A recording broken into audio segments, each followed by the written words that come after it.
We're going to get started in a few seconds. Just bear with us. There we go. Mubarak's here. All right. Hold on one second. Let's make sure I'm ready, actually. What am I looking for?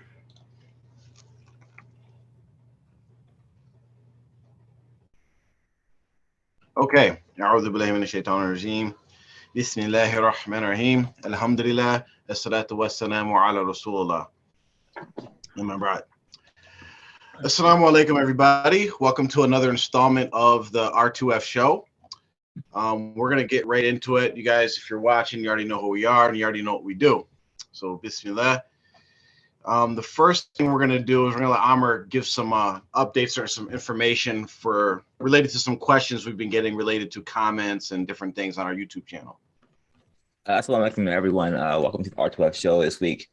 So we had some questions about like comments on YouTube and why certain comments are deleted or not, and are we leaving comments off of the page because we're like we don't want to see negative comments. We want to boost our like this. We want good stuff. No. So for YouTube comments, you can't leave certain things. Certain things you can leave. And so I will go to a quick breakdown of that real quick. I'm gonna share my screen to the R2F page. Okay, so just a quick rundown, right? There's certain things you can't say on YouTube, right? You can't send threats. You can't be like, brother, I kill you. But like you just can't say like certain things like that. And you can't send like information that is like personal, be it like contact information, all that stuff, right? So on YouTube, you can't like put like your email address in YouTube comments. Like, you can't be like, oh, I am so-and-so at gmail.com, right? So YouTube stops this because they want to prevent kids from being abducted, right? The biggest platform user is kids, right? So all the kid videos have billions of views, so that's why. So you can't just leave certain things. Also, if you're gonna like say stuff about Jafar Mubarak, we don't really care. I'm kind of all for it, honestly. You can do whatever, but you can't like leave bad comments about like the sisters who come on the show, right? So we had Zainab said something about Sister Tahara, which is we're probably going to leave that comment. Like that's just not something we would have for the people who come on the show. They're very brave. So that like if it comes at the girls, we're gonna probably delete it. But for us, we really don't care. So just try to remain respectful in the comment sections. You can disagree with us. You can say, hey, well, this is wrong, that is wrong. I don't want to read this. Don't care. But like just try to be wary of that. Like YouTube has their own code of conduct, so we generally don't just go out and like, oh well, okay, see, someone said this, and I'm gonna go to the comment and delete it. Like that's not what we're doing.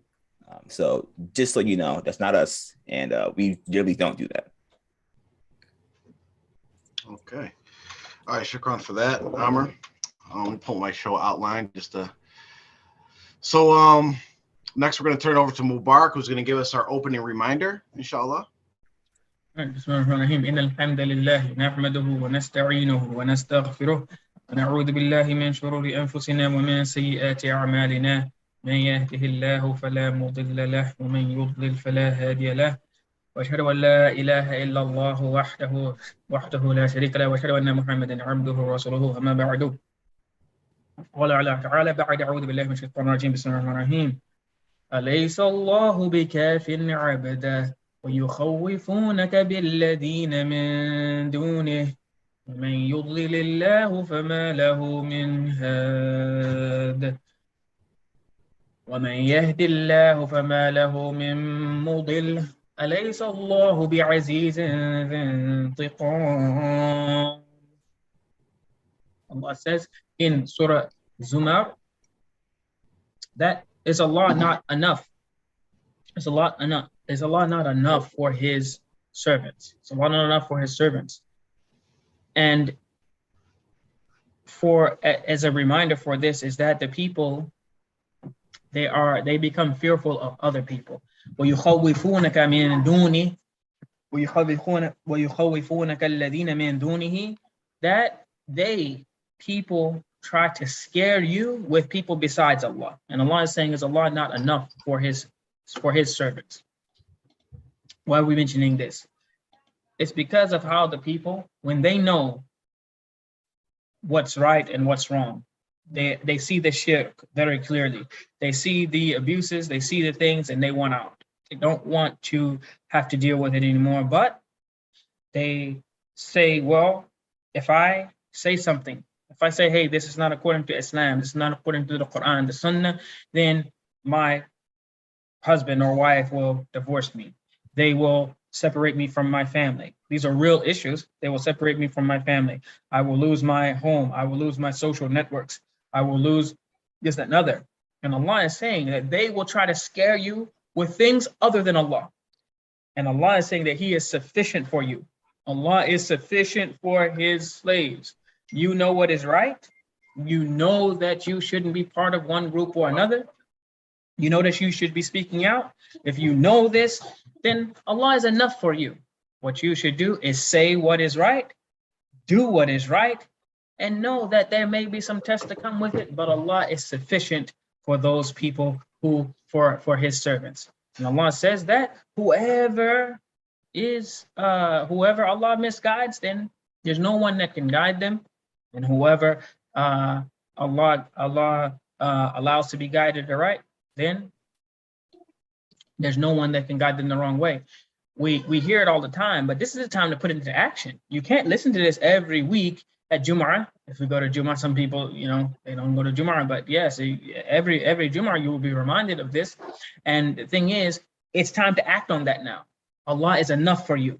Allah will be sufficient for you when you take those steps. So may Allah allow us to continue on this path. And for those people who are thinking about, pondering on, they know they should, it's the time now. Take those steps. Allah is sufficient for you.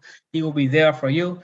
And if Allah has chosen you as one of the people to be guided away from falsehood and into the light of the Quran and Sunnah, then no one will be able to stop you from it. But if you're one of those people who are going to be stuck in the darkness of falsehood and following make believe and made up things, then it doesn't matter what we say or how many other people say it, you'll never find the way. So for those people who are on the edge, and for those people who are stuck there, they're between, not in the group, shunned by the group, and other things for defending or not defending, look at what you've done to yourself. Look at what you've done to yourself. So heed the words of Allah. Allah is saying He's enough for you, and surely He is. Take the initiative, take the steps, and leave the rest on Allah. Whoever fears Allah and relies upon Allah, He will make a way out for them. So may Allah allow us to act on these reminders that come from Allah and receive the benefit that is surely to come if we do what is pleasing to Allah. Subhana rabbika rabbil izzati amma yasifun wa salamun ala al-mursalin walhamdulillahi rabbil alameen. Tafaddal Shaykh. All right, so assalamu alaikum. So today's show is a very special show, and we're actually going to go into some overtime to deal with this situation. I just now looked up, online, you can go do the days since, right? And it does a calculation how many days it's been since something happened. So February, I believe it was February 2nd. Yes, February 2nd, 2018 was the first time that officially the leaders of TMOA were asked questions about the whole Risala Ruhi and the Seven Sultan belief. And we've been talking about an R2F show for a while, or just an R2F group, about like posting reminders to them, like how many days it's been since no one's been able to respond to the question or the challenge to actually explain or defend this belief with the Quran and the Sunnah. And today actually is exactly 1,500 days since anybody's been able to give any answer about the Seven Sultans. 1,500 days today on this show. So this is what the show's about, because the challenge is still there for anybody, whether it's publicly or privately, to defend your belief. The whole thing that the TMOA is built on is this belief of the Seven Sultans, and it's still outstanding, and no one will ever be able to answer that challenge. We stand by that. For instance, recently in one of the shows we did, we talked about Dr. McStuffins, or Dr. He's not a real doctor, so I'm gonna stop saying that. Mr. Wadud, who was a doctor imposter. He issued us a message saying that he will not respond to it, and which is another way of saying that he cannot respond to it. So recently, and if you're anybody from TMOA or if you've been connected to R2F, you know that someone named Akil William Reed. Again, Akil William Reed. Again, his name is Akil William Reed. From the Islamic Studies Guild. From the Islamic Studies Guild. A teacher of sorts. Issued a document called The Proof of the Seven Sultans. And it was sent around the Jamaat. It was sent to us. And this show is going to be all about that document and our brief engagements with Brother Akil or William Reed. Assalamu alaikum, Brother Akil William Reed, because you're most likely watching. Hope all's well. Hope all's well, Mr. Reed. Sorry, kids are interrupting. Started getting a roll on. But anyway, so this is what we're going to talk about during the show. I just want to remind everybody to get your questions ready, because I'm sure after you hear some of this stuff, you'll have a lot of questions. Okay, so we're going to kind of get right into it. If you don't think you remember your question, go ahead and just post it in one of the chats, and we'll try to address them as best we can when we get to that point. So be in store for a long one. You might want to get your popcorn, get something to drink. We're going to kind of just go right into this and debunk the silliness that Akil William Reed put out in this defense for the Seven Sultans. So if anybody, we're not going to post a document. We're not going to show that, but we issued a publication that we will be putting on our website that anybody can access that goes into great detail into a lot of this stuff. But we're gonna do pretty much like a broad analysis of what's going on, but it's gonna take a long time. But we want to point out some important things to everybody so that you can see just the mindset of these cult members, or even people that are apologetic or ex-cult members that still believe in this nonsense. And we're going to show the nonsense of really this whole idea of the Seven Sultans.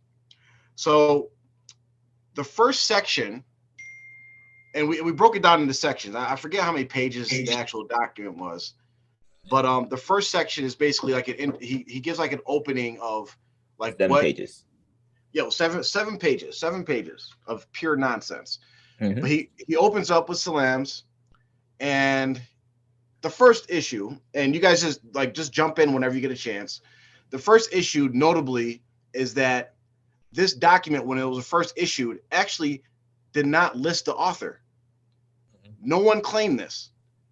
Just some random dude supposedly wrote this up, and it was being pushed out there as a scholar from outside of TMOA has provided proof of the Seven Sultans. And specifically, the brother in his document says, Khalifa Hussein Abdullah asked me to send him information pertaining to the valid proof of the Sultan al-Faqr, or the Seven Sultans. This is information from one of the classes on Aqidah, Iman, is in Islam, that we teach in the Islamic Study Guild. I hope that this evidence and proofs will make things clear for people. So right here, just a lot of questions should pop up in people that are critical thinkers, right? And I'm sorry, Hussein Abdullah, I love you, but you have to hear these hard truths. Why are you at a Talib of Mubarak Jilani for over 40 years or more, at this stage in your life, now asking for someone to provide you proof of your sheikh, of the beliefs that your sheikhs allegedly taught you? Why, after 40 years, are you asking for proof? You should know more than anyone, because this is who you follow. This is who you choose. Like, this isn't like your son or any of us who were born in the Jamaat. You chose to follow him way back when. So if you chose to follow him now, you should know all about him. Because before I make a decision, I learn all about that stuff before I go into it. So let's ask the question. I mean, if you didn't follow him based on the proof you had, what was the reason you followed him? Because to this day, 40 years later, you don't have the proof. You got to find someone outside of the Jamaat to even get some. He don't even believe in him, but you're looking for someone to find some proof. So you didn't join up based on this proof, what the whole thing is based on, nor did you remain on it based on this proof, because you don't have it. You never had it, which means none of your family had it, which means none of people you were leading had it, because you were the leader. So whoever you were leading at any time, they never had it. So no one ever had any proof. None. But let's give them some props, some credit for actually asking, for actually looking for some proof, because I haven't heard anyone actually like try to look for some proof. If they happen to like see some alleged proof on somebody's WhatsApp status or something, they're like, yeah, let's forward it. But they don't go looking for it. So, I mean, at least in your little circle, I mean, you got to one up on everyone else. So at least you look for proof secretly, privately, from a person who didn't even want no one to know that you gave him some proof of something that allegedly is supposed to get you closer to Allah. Why is it a secret? Because it's falsehood. It's like I said, I think earlier this week I said that the old heads have secret knowledge that Jelani has secret knowledge. So like what are we doing here? Just keep it going. It's going to go for more and more generations. Yep. And then the fact that like it shows a lot of things too. Like, for instance, we know that there's like a standard order or a standing order in TMOA that no one's allowed to engage with us. No one's allowed to even try to defend the seven sultans. No one's allowed to even talk about it. And one thing that we're going to keep on stressing is that, and I hope people realize this, is that because of the work of R2F, alhamdulillah, of course, Allah put us in a position to speak out against these things. But whereas even within a couple of years ago, people that even hinted at not believing in the seven sultans, people that even questioned it, were kicked out of the group.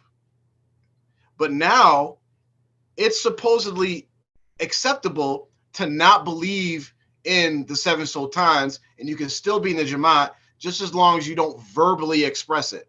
You don't publicly say it. This should be a sign, and we're gonna do more talking on this at a different date, but this is a clear sign, if you can work out the contradictions in your head, that if you're one of these people that are like, yeah, I'm part of TMOA, and I don't really follow the seven sultans, I don't believe in that part of it, you have to work out the contradiction that you are saying right now that you are following something that you don't believe in. Because the whole reason why TMOA exists, the whole reason why people follow Mubarak Jelani is because he's allegedly this great six sultan figure, which doesn't exist. So Hussein Abdullah, you know, I used to be close to you. I used to be close to your family. You used to think highly of me. I don't know what you think of me now. You always used to claim, oh, that kid's a genius. That kid's smart. He's so responsible, yada, yada, yada. All these different things you used to say about me. I'm asking you to take a chance of just looking towards some truth, hearing what has to be said, because this is clearly that you actually don't understand your own beliefs. You're the first Talib in TMOA, allegedly, or one of the first. Out of anybody, people should be coming to you and say, hey, tell me about the seven sultans. Not only does it show that you followed somebody based off of nothing, it also shows that he didn't teach you anything. So just think about that. And we will always be here for anybody that has questions and wants to engage in whatever. Like, our whole goal is to try to guide people. But we'll move on. But we can go deeper into this, but we're going to move on to the next section. So in the next section, he goes right into Wahi and Ilham. And right now, I just got to say, like, for people, you got to be a critical thinker. You got to have aql, or you have to be an aqil. You have to think. If I'm providing proof of the seven sultans, right, I'm immediately going to start talking about the proof for the seven sultans. Mm-hmm. Right now, like, for instance, if I'm having a debate with Amr and Mubarak about, you know, Dwayne Wade is the best basketball player of all time, right? Yeah. And I was like, I'm going to prove it. No, and then I start my argument with, back in 1953, my father used to play basketball in South Carolina. right now they're gonna know right off the top, oh, this guy's about to try to spin us for a loop. He's about to take us for a ride and not have any real support for what he's about to say. So he goes right into Wahi and Ilham, and in our publication we go in depth to try to give people a correct understanding of Wahi and Ilham, but it really boils down to like real basic concepts. Yes, in Islam there's Wahi, which is when we're talking about generally Wahi in Islamic context, we're talking about revelation to prophets. And we're in Ilham is pretty much inspiration to non-prophets. Okay? Do not let people mix up the two concepts.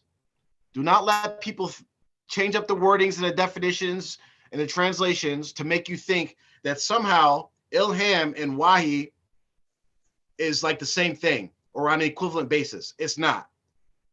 And if anybody comes to you and says, I have Ilham, or I had a dream, or I had inspiration, or whatever they're telling you, this is how you could tell whether it is true or not. You see if it's supported or in line with the Holy Quran and Sunnah. That's it. Very simple test. They can have a dream of the nicest dream in the world. I seen Rasulullah sallallahu alaihi wasallam. He looked like this. Describe him perfectly. Describe all these different things, and you're like, wow, wow, wow. And at the end, he says, Rasul sallallahu alaihi wasallam told me to go commit zina. Oh, okay, yeah, he's lying or jinns are messing with him. That's the only two options. Oh, Jelani, not freaking never. So just keep that in mind. But it's real obvious that where he's trying to go with this, and we'll see where he ends up going with this at the end. But this is where, for seasoned people that are students, not even Islamic students, just regular students, right? You can easily Google's is a powerful and dangerous tool, right? It could provide a lot of information. But a constant theme of this whole document is that this whole section of Wahi and Ilham, he copied and pasted it. Mm-hmm. And where did he copy it? The whole document, yeah. But this section in particular, where did he copy it from? The biggest Shiite website on the internet. The number one Shiite website on the internet. He's like, this is a great source. The thing is, it was probably the first the first link that popped up. Yep. Probably whatever you typed in, that was the first link, because they usually pay. That site, a lot of times they pay to be at the top. Like those sites that are always at the top, they actually pay to be there. So literally typed in first one that came up, clicked on it, cut and pasted it and threw it in there. This is who exactly what it is. Yep. Yeah. This was the scholar. By the time we get done with this, the one thing, if you don't know anything else, you'll know that whoever wrote this ain't no scholar. They're not a scholar. And this Islamic Study Guild that he's part of that's teaching classes, if you are attending their Akida and Iman classes, get out right. Yes. Take a withdrawal, drop the class, and go somewhere else. One of the two. Then you got to go to the bathroom and just never come back. Yep. Just go ahead and keep on going. I am going out of here. and just so the viewers know, just so you stay away from this. Whenever you're sometimes you like search in like a different Islamic topic, usually the first one that pops up, like Mubarak said, is islam.org. Yep. That is that's the number one Shiite website. It's usually the first result on all your searches. You have to know, like, I ain't going there because it's they paid it, and they pay to be there. That's the thing. So if you gotta pay, you're paying to be there, then that should tell you something. But the fact that you don't even know. So let's break this down a little bit further. Either you don't know what the site you even plagiarized it from. You're not even aware what their Aqidah is, who they're like. You might, oh well, this name sounds like an Islamic Muslim name. You don't know the biggest Shiite in the daggone hemisphere. You know what I mean? The biggest Shiite website. So I mean, is that where you get your proof from? The Shia? Apparently. I mean, wow. So either you didn't know, or you knew and you said this is our proof from the Shia. So therefore, let me ask these people in TMO. First of all, your first talib, your oldest or whatever, one of your leaders, doesn't have any proof, hadn't had any proof for 40 years. Now he's looking for some in 2022 because that joint is copyright 2022. He copyrighted that joint. So we know this document was produced and copyrighted in 2022. So 42 years later, he's finally getting around to looking. And the one you got to look, Googled, copied and pasted from the first site he saw was the biggest Shiite site in the world. Now, either he didn't know it was a Shiite site. How is he a scholar and he doesn't realize that this is Shiite? The scholars there, the teachers, the ulama there are Shiite. I know that. I'm not a scholar. I know straight up that joint is a Shiite site. Why? Because we've all done research. And when you do research, you automatically know this is the Shiite site. You need to find a reputable one. Yeah. But obviously he didn't know that, which, hey, a lot of people don't know that. When I first started trying to do Islamic research and studying or whatever, I used to see that site and be like, oh, let me check this joint out. When I started reading on it, like, this joint is kind of wild. The Shiite joint. Yep. So it proves that either one or two things. It can't be a third. It's one or two things. He didn't know, which means he ain't a scholar. Mm-hmm. Or he did know and he feels like that's the strongest source because that's what he started with. There are plenty of sources that talk about Ilham, Wahi, whatever you wanted. Or he's lazy. Maybe it's third. Maybe just really lazy and didn't care. All three of them disqualify him from being a scholar. Unless he's a Shiite scholar. And TMOI people, are y'all Shiites? Is that what you are? Yeah. So I remember one of my old companions used to be very hype about one of these Muslim rap guys or something. I don't listen to that stuff. I don't remember the name or whatever. But there was a line. I don't even know who it was. But one of the lines, and he was really hype about this line. The verse was, like, Muslims think I'm Shiite and Shiites think I'm something. And he was like so hype over it. I was like, why would you be hype over anybody thinking you're a Shiite? Like what but that's the concept they have, you know what I mean? Mm-hmm. So and I know one of the arguments that comes back about this, and don't get me wrong, like for things like this, there's nothing wrong in this context of someone asks you for information, you're going to provide it, of just copying and pasting. Because as long as you're copying and pasting from an authentic source, like why remake the wheel? There's like Mubarak said, there's plenty of Sunni sources that have written lots of books and contexts about Ilham and Wahi. If someone asked me, I would go right to those Sunni acceptable sources. Yeah. Maybe a couple of them, copy and paste them so people have the very nuances between different perspectives, and that's it. I'm not going to remake the wheel unless I'm doing a report for like college or something. Then I'm going to put stuff in my own words and do all that. But again, he and it also shows, and it kind of also ties back to Hussein Abdullah, is that you actually weren't looking for the truth. You were just looking for whatever you already believed and looking for whatever source that supported what you already believed, which is not how Muslims should do things. You have to go in understanding, like, what there's a quote by, I think it's Imam Shafi, like, I believe I'm right with the possibility of me being wrong. You have to go into things like that, like, okay, I may be wrong about my stance. Let's see what the evidence from the Quran and the Sunnah say. So, and if we can even dig down a little bit deeper, I'm looking at the proof.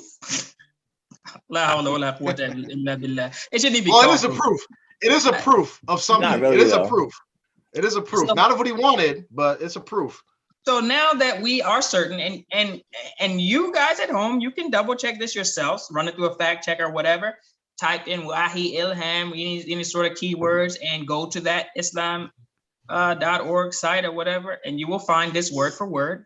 But what's even the cherry on top of how you know this person is not a scholar is because in scholarship, there's a certain level of integrity in which when you use someone else's work, like Jafar said, we all will do it. If someone has already provided these sources or whatever, you take them and use them, and then you credit the person or the place that you got it from. I don't see any I mean, is there a works cited page on this There is thing? not a works cited page on here. There's no footnotes. There is no quotes. There is no, I got this from this. I got it from Islam.org. There's no, this is from the Quran. It just says copy paste. Okay, so we can double back. We can double back on something. So Hussein Abdallah, he took you for a fool. He took you for a fool because he didn't cite anything. And so, like, listen, if somebody is going to send me a document with proofs of something, send it to me, and they expect me to take it up and like really like use it, they're going to provide the sources so that you can check them. That's the whole thing about scholarship, is about sources and using them. And so people you can confirm or check your work. So the man didn't even provide any, first of all, he used wax sources. Now, number one, he plagiarized. He didn't credit those people, and he didn't even provide you with anything. Like, doesn't even think you're smart enough to realize there's no works cited page. There's no sources listed. He doesn't think you can use Google because that's all he did. He doesn't think you can use a computer. I mean, wow, this is actually, I mean, you might want to like have a talk with him next time y'all see, like, yo, you really took me for a fool, because this is the way I would feel. Someone send me this, talking about this is proof. I'm like, what? First of all, you plagiarized. You copy and pasted. You didn't credit the people you took it from. You took it from a Shia source that was easily to be found. No works cited page, nothing. Playing y'all. Especially if I pay for it too. Like, if I pay for this and this is what you give me, I'm listening. I'm gonna freaking sue you. All right, like this. It took him 7.5 hours to copy and paste all this stuff. 7.5 hours. We know when you started the document. We know when you finished it. 7.5 hours. Like, and people ask questions all the time, like, "Hey, you guys know anything about this?" And like, sometimes we're not like in a position like I'm going to give you the answer, but here's an answer that was provided by so and so. Here's the link. Go read it yourself. You know what I mean? Like, you could have done that. Hey, yeah, this is on the Shiite website. Go look. And he might have been like, "Hey, wait, what? Shiite website?" Or he might have been cool with it. I don't know. Yeah, when I was in when we were in college, I don't know if it was someone in my university or it was a story that was going around the university, but someone had actually, in one of their papers, they had literally Googled and found an entire paper, an essay, and submitted it. It was a fifth grader, and we're in college now. This is university. It was a fifth grader's paper or whatever. It, like, word for word, just took it. I wouldn't be surprised. I would not be surprised if this is actually the whole document is someone else's work. Like, the whole thing, start to finish, is probably someone else's, and it was just like, oh, I'm just going to use a sentence. No name. We know which parts aren't his. We know which parts weren't copied and pasted because he took all this copy and pasted his stuff and then added his own add-on to Risala Ruhi. Yeah. That's because just so y'all know, we know that we've tracked down the sources, the exact sources. Like, he even copied and pasted typos. Like, just typos. Like, even when you put in a word, there's a red you guys know this, a red underline will go under the word like, hey, this ain't correct. You could have did spell checker on it, at least something, but 80% of this document is copied and pasted. I mean, he didn't even take the time to even check it for spelling, for error, grammars, or nothing. Literally sent you some trash. I guarantee you he hasn't read this one time. I guarantee you. So you're like, looking Control V. So we can't let this get out of sight. Mm-hmm. This man, K1, he's looking for proof. His literally 40 plus years of his life, he's dedicated to this. He's looking for some proof, some hope in his akhirah to confirm what he's doing. And someone literally cut, pasted, Googled some trash together and slung it at him. I mean, this is, you could have saved yourself the time and just asked us, where's the proof? We did a whole show on it. We'd have broke it down for you like we're doing now. I mean, I guess you're getting it now. You're getting what you asked for, actually. You wanted the proof, you're getting it. But your friend, you should have a talk with him, a physical talk with him, because he disrespected you big time. William did not read this. Crazy. Yeah. and just speaking directly to William Reed, Akil, this is directly for you. And you should know, because I don't know you personally, but there's certain things that I'm pretty sure anybody that's been on their path for seeking knowledge, there's certain phases you go through, right? And one of those phases is like when you first start learning stuff, you really like, yeah, I'm learning it. I'm really learning it on. You're real hype and you want to tell everybody about it. You want to start teaching classes. And then that ends very quick, because when you start learning, you start realizing like, yeah, I don't really know nothing. You know what I mean? I've been studying Islam formally for the last, 8 years. And I'm still like, yeah, I don't know nothing. I don't know anything. People ask questions, like I'm even afraid to like give answers unless they're like stuff that I absolutely know for sure. You know what I mean? And like usually I'll just like, okay, here's a link. This is what I think, but here's a link. You can look at it, blah, blah, blah. You know, that type of stuff. So the fact that you are like teaching classes on Aqidah Iman, if your classes go beyond the 6 pillars of Iman, and even that, like you got to be very fearful for yourself and for your students of what you're actually teaching them, because 5 pillars. That's it. I mean, actually, no, not even that. Not even that, because several times, like, yeah, get you out of here real fast. Exactly. Like you violate the first pillar. Yep. Yeah, like, you really need to go ahead and if you got some PTO for an Islamic Study Guild, go ahead and put in some PTO, take some time off. Preferably a few years. Do some of the basic studying or something, but you shouldn't be teaching anyone. You shouldn't be teaching anyone. And seriously, if any of your students come across this, they probably should immediately find a new teacher. Immediately. Yeah. The person is not honest. This is academic dishonesty. Yeah. No real scholar who's actually proud of their work would ever say, don't share my work. Don't share my proof. Don't share my work. Yeah. What type of buffoonery is that? You don't want nobody to share your proof of something that would bring people closer to Allah? Shaitan would do that. Don't share something that would bring people closer to Allah. Yeah. You know, it's crazy too, because, and this is one of the big contradictions of this whole William Reed guy, right? Is that we can tell, and we'll get into it later when we talk about your responses to us. We can tell you wanted this disseminated at first, because you clearly say, and I'll pull it up again. You clearly say in the beginning, you say, Khalifa Hussein Abdullah asked me to send him information. Now, who are you speaking to right here?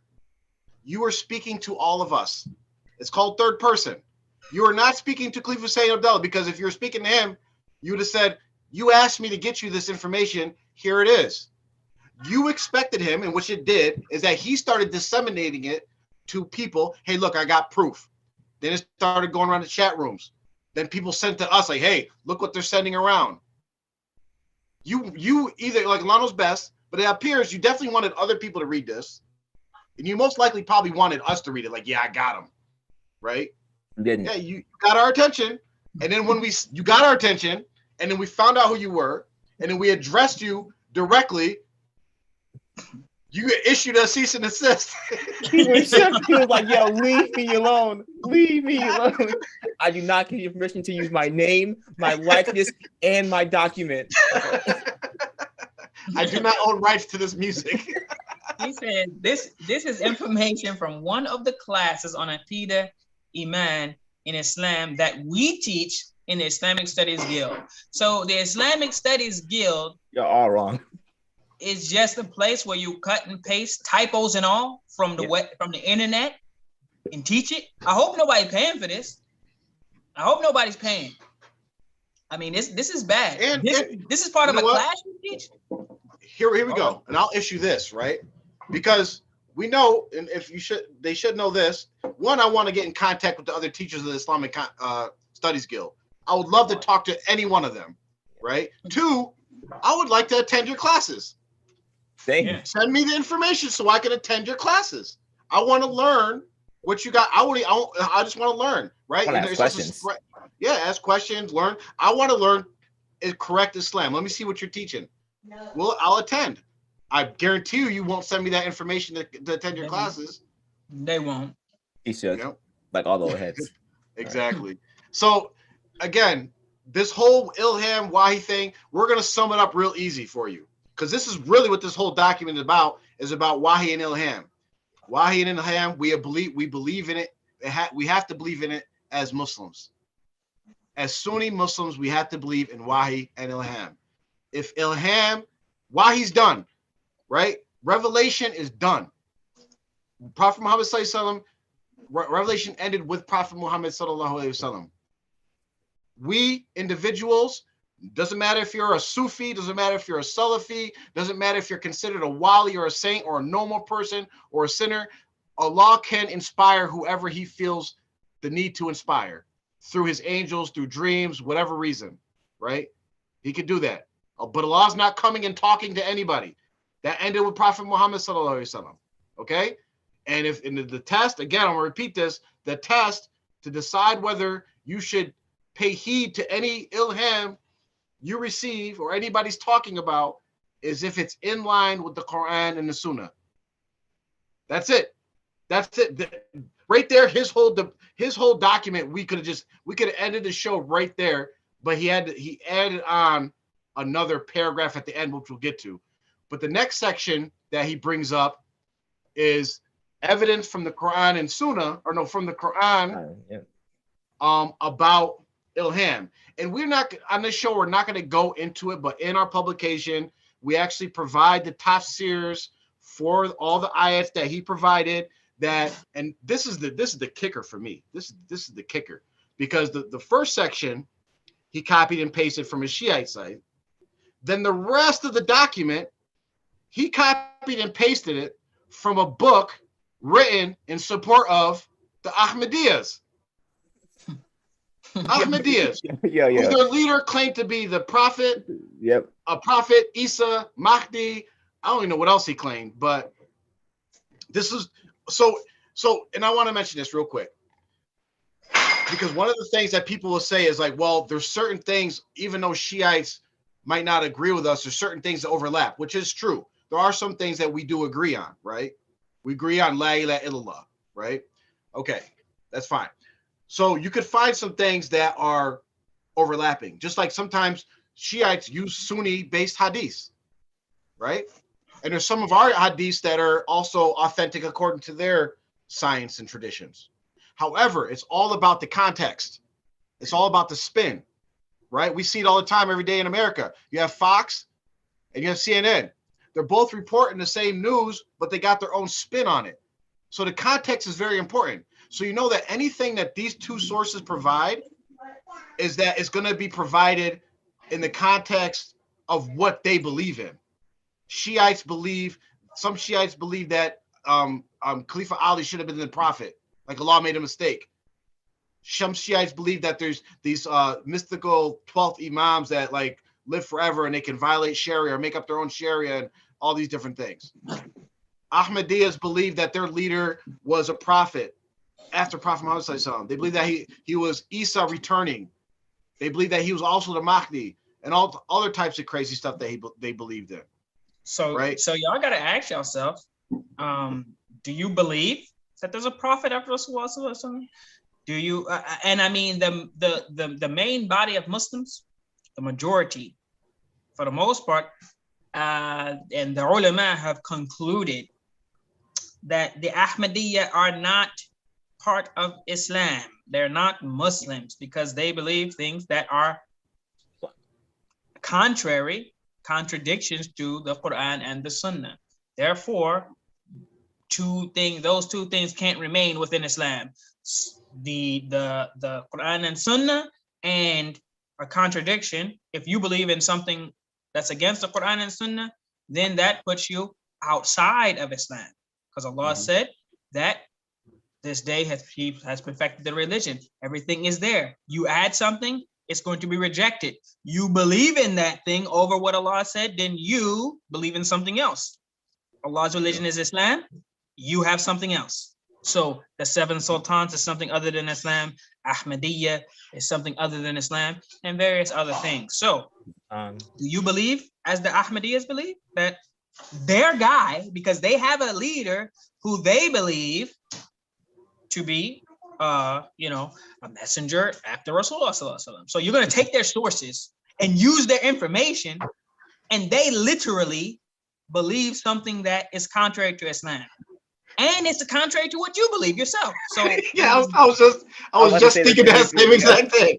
I was like, yo, if you went to him like, hey, you know what about you ever heard about the 7 sultans? Even they'll be like, nah, that's some made up stuff. Yeah.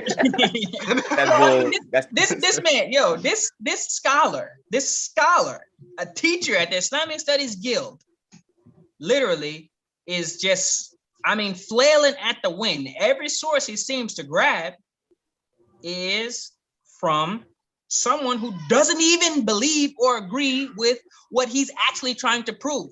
They actually disagree with him, but he's using their sources. And on top of that, the guy, Akil William Reed, don't even believe in Jilani. What you believe in? Exactly. I mean, literally, this whole thing is messed up. No one actually believes in anything that they're getting their sources from. You want to prove from someone who don't even believe it? I mean, wow, that's like me going that's like me going to a daggone pastor around the corner and say, "Can you give me some proof that Quran is the final word of God?" I mean, I'd be an idiot. Yeah, and it's crazy because like this Akil guy, Akil William Bill Reed, he used to be part of the Jamaat, but got kicked out or left or whatever, right? So, but he still must believe in the stuff. But Akil, think of the contradiction, and this is for all the TMY people that have left, are willingly out, right? If you actually believed in the 7 sultans, you would be doing everything in your power to get back inside the Jamaat. Why? 100%. Because your 6th sultan has declared everybody outside of TMOA munafiqs, kafirs, and not real Muslims. That is what your sheikh said about you. He said you're a munafiq, kafir, and not a real Muslim, and that you're probably going to commit suicide. I'm the corner. That comes from your therapist too, by the way. It's around the corner. Yep, that's your therapist right there. Therapist K2 Saab, doctor. So it just shows that, like, you know, we have to become critical thinkers, and no matter who we are, no matter how smart we are, no matter how smart we think we are, no matter how educated we are, we all have a risk of stopping our critical thinking, because it's easy to not critically think. It's easy to just turn that aspect of your brain off. Mm-hmm. But you will suffer because of it. Our fitra is not made to just not think or not analyze things.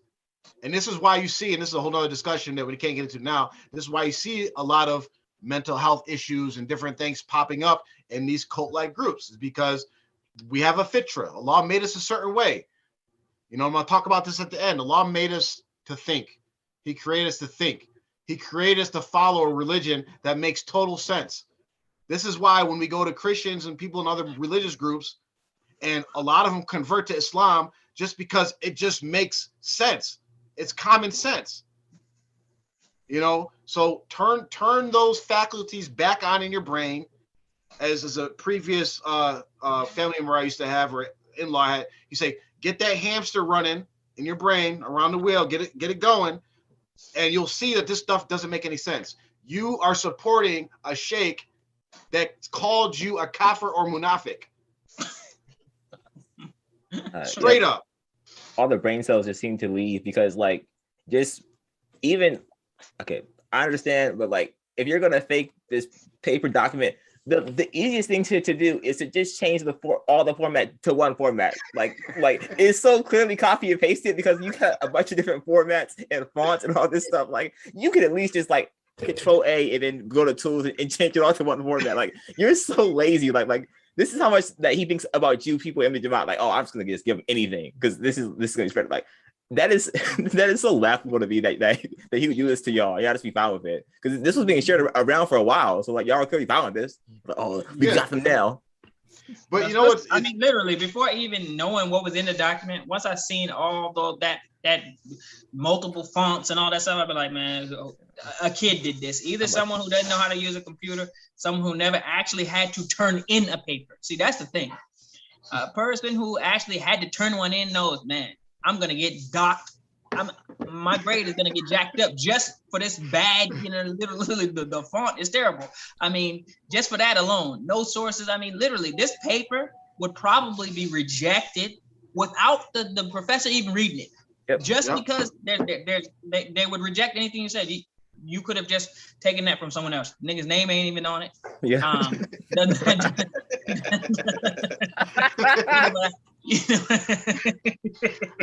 But and Amr touched on this like beautifully. He hopefully brings it back like when we talk at the end. But like all these different signs of cowardice, right? Like, I'm so shook. You wanted to put this out there, but you didn't want to be attached to it, like because you didn't want any blowback from it. You wanted to put it out publicly on the internet. This is the same thing of like K2 speaking publicly, right? You wanted to put it out publicly, but you don't want it to be heard by us, even though it's on the internet. Like we're gonna people are just gonna send it. It's literally everywhere. Like, oh well, I hope we don't find it. Like, that's not how this works. Like it's a public tweet. And that's why that phrase, the coward dies 1,000 deaths, is so, I mean, it's so true. I think it was Khalid ibn al-Walid said something like that or similar. It's talking about how for his bravery and so brave, because it's like, when you're a coward, when you run, when you're scared, you die inside a little bit every time. You don't just face up to whatever it is and literally, like a man, take on the challenge. You win or you lose. And the thing is, it's a new term. Not a new term, but it's something that I'll start using later. You don't really lose. Actually, when you take on these challenges, you either win or you learn. But the coward loses because they run from it. Instead of putting your name on and say, this is what I think. Now, this is a person, this is the thing. You think that you can't be wrong, or maybe you don't even want to entertain the thought that someone will say, yo, you put together a bunch of junk and we're going to refute you on it. So you don't put your name on it. That way you don't have to face the fire. But if people are like, wow, this is great, this is our proof, you can still take in the accolades. You want to win without no risk of losing. But the coward is going to die 1,000 deaths because instead of you presenting this document and putting your name on it, and we say, hey, yo, William, whoever, like, yeah, I'll call you about it. Yeah, I got 10 minutes. I got 5 minutes. I got an hour, whatever the case may be. Yeah, swing by the Islamic Studies Guild. I'll be glad to enlighten you on how this is from the Quran and Sunnah. Y'all like to talk about Quran and Sunnah? Yeah, me too. And okay, well, you brought some good information. Okay, great. But the coward won't do that. So instead, literally, we haven't even basically gotten into the meat of your document, and you already have been clowned at least 100 times. I mean, it's actually embarrassing. I mean, I'm sure he probably has 5 kids or whatever the case may be.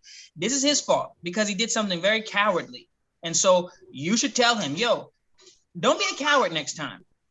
Put your name behind your work.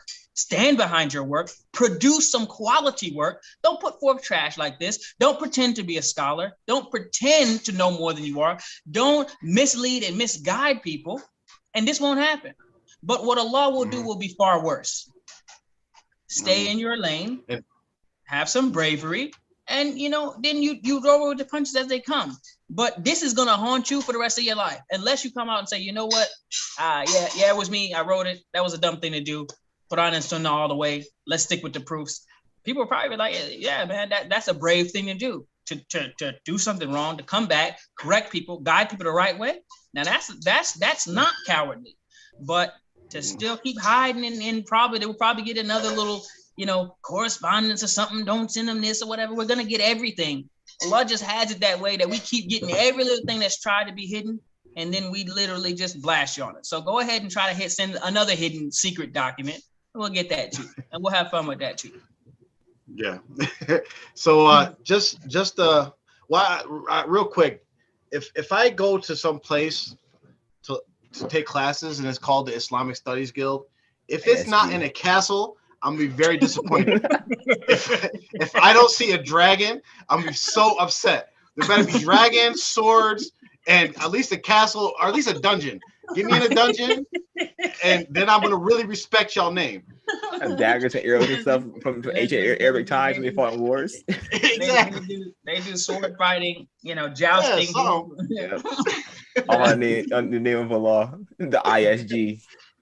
So just real quick, just to touch on just a couple of aspects within the ayats, and these are just reminders for people that are in TMOA. So like one of the ayats that he provides is from Surah Kaf, when it's about Khidr alayhi salam.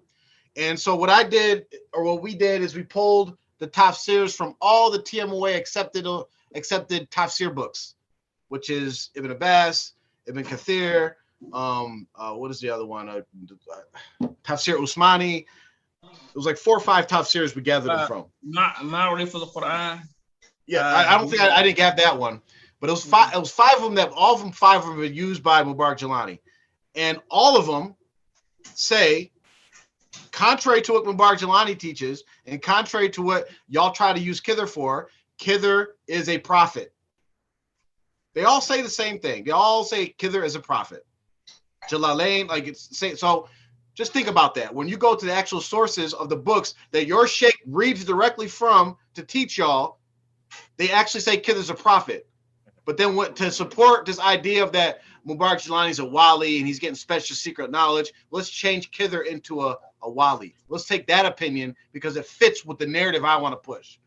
And the other ayah he put in there, which actually refutes what he's trying to support, is the ayat in Ashura 42:51, and where this is the ayat that Allah talks about how he doesn't speak directly to mankind.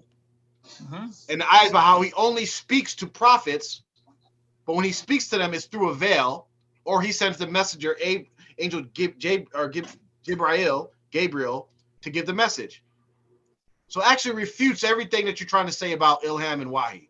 And about Jelani just overall, because that's kind of the whole claim to fame from Mubarak Jelani is that he speaks directly to Allah, and he goes to paradise, and he flies it as a bird and stuff like that. All the bird creatures we have, like So let's reset it real quick. These people, Jilani, William Aqil Reed, and whoever else, they're taking you guys all for fools, because what they're doing is they're using books. You see this man Jilani with books stacked up. I mean, literally stacked up. Basically, barely can only see his eyes. He got books stacked up on his desk, and all these books that he's using, they all are contradicting what he's teaching. So therefore, it's like, wouldn't it be so his knowledge is limited to the point where he needs to go to a book, because we use books because everyone has a certain limits to their knowledge, and the knowledge is taken down and it's put in a form where you can access it, right? He's limited because he has to use the book. Yet what the writer of the book is more knowledgeable than him. That's why he has to use that book. Otherwise, he'd be using his own book. Or he would just be spitting straight from the hip. Because he starts going AWOL.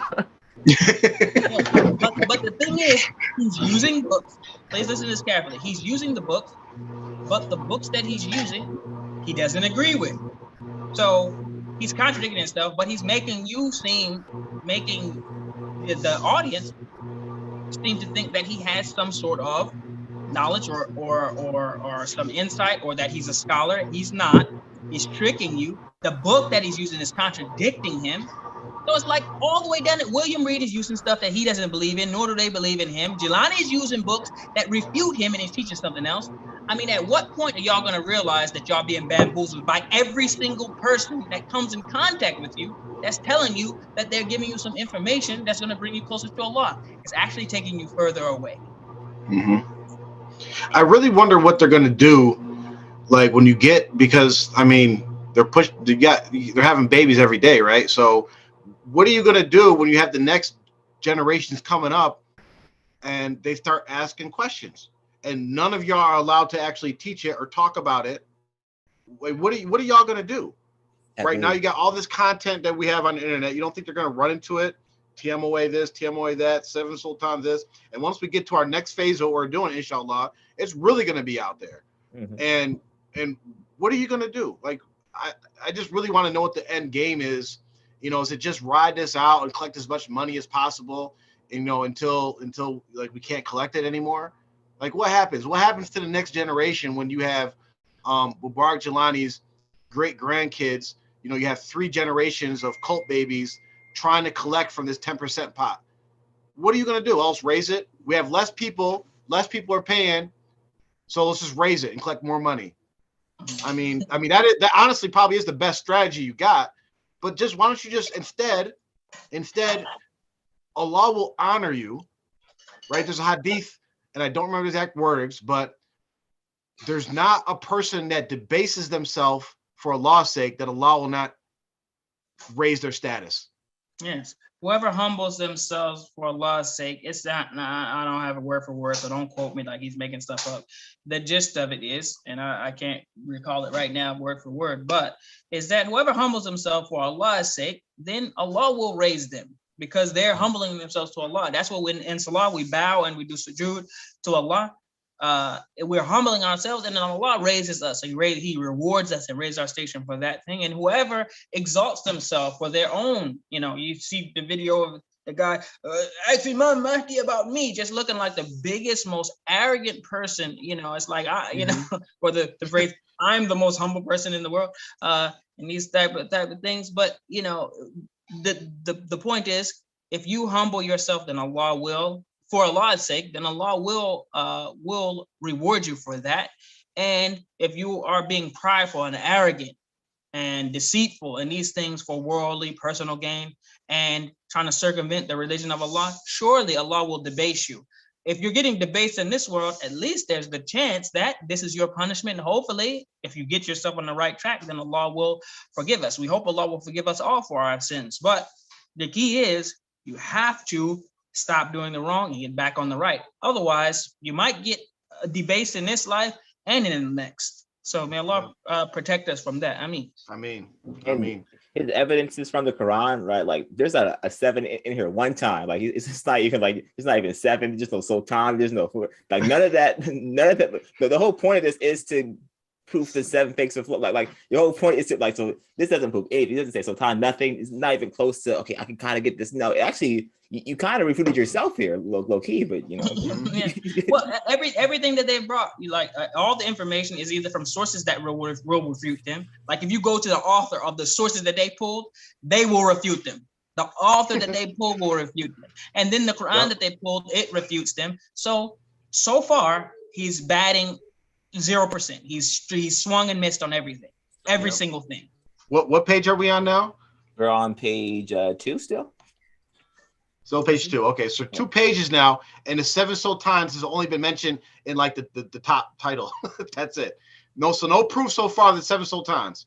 And we go to the next section where now it's so he does have a similar idea, but we can't give him credit for getting the structure right, because generally when you support things, you start with the Quran first, then you come with the hadiths, then you come with the statements of the Sahabas and then the scholars, right? So he tried to do that, but we can't give him credit because he just copied the whole section from the Ahmadiyya book, right?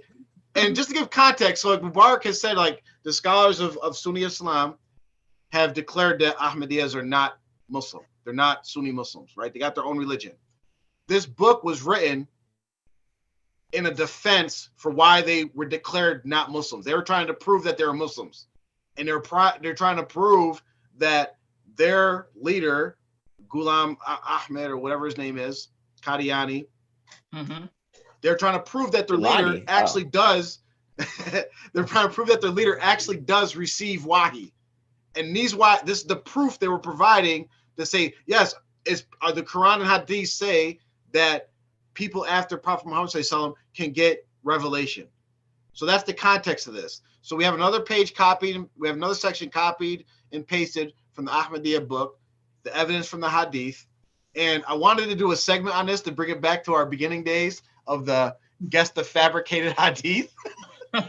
But if you guys look as Amr kind of scrolls down and you see after every Hadith, so like this is, you have a watchful eye. When you got to watch if someone tries to pull something over you, right?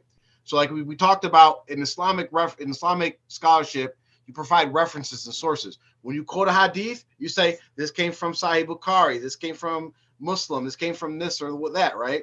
So all these Hadiths pretty much do that, except for one. The very last hadith. To the very bottom, utter BS. Yep. So everyone's like Dawood, some other weird books I never heard of. So I don't know if they're authentic. We didn't even go down that route because it's like, what's the point, right? Mm-hmm. But let's look at the last hadith. If we could read it real quick. Okay. You guys see it on the screen. Where's it at? Let me pull it up. It's once Hazrat Abdullah bin Abbas radiallahu anhu went to Hazrat Ali radiallahu anhu and asked him to explain the inner meanings of Surah Fatiha. He went on explaining the whole night, and when the azan, why? Okay. I can't.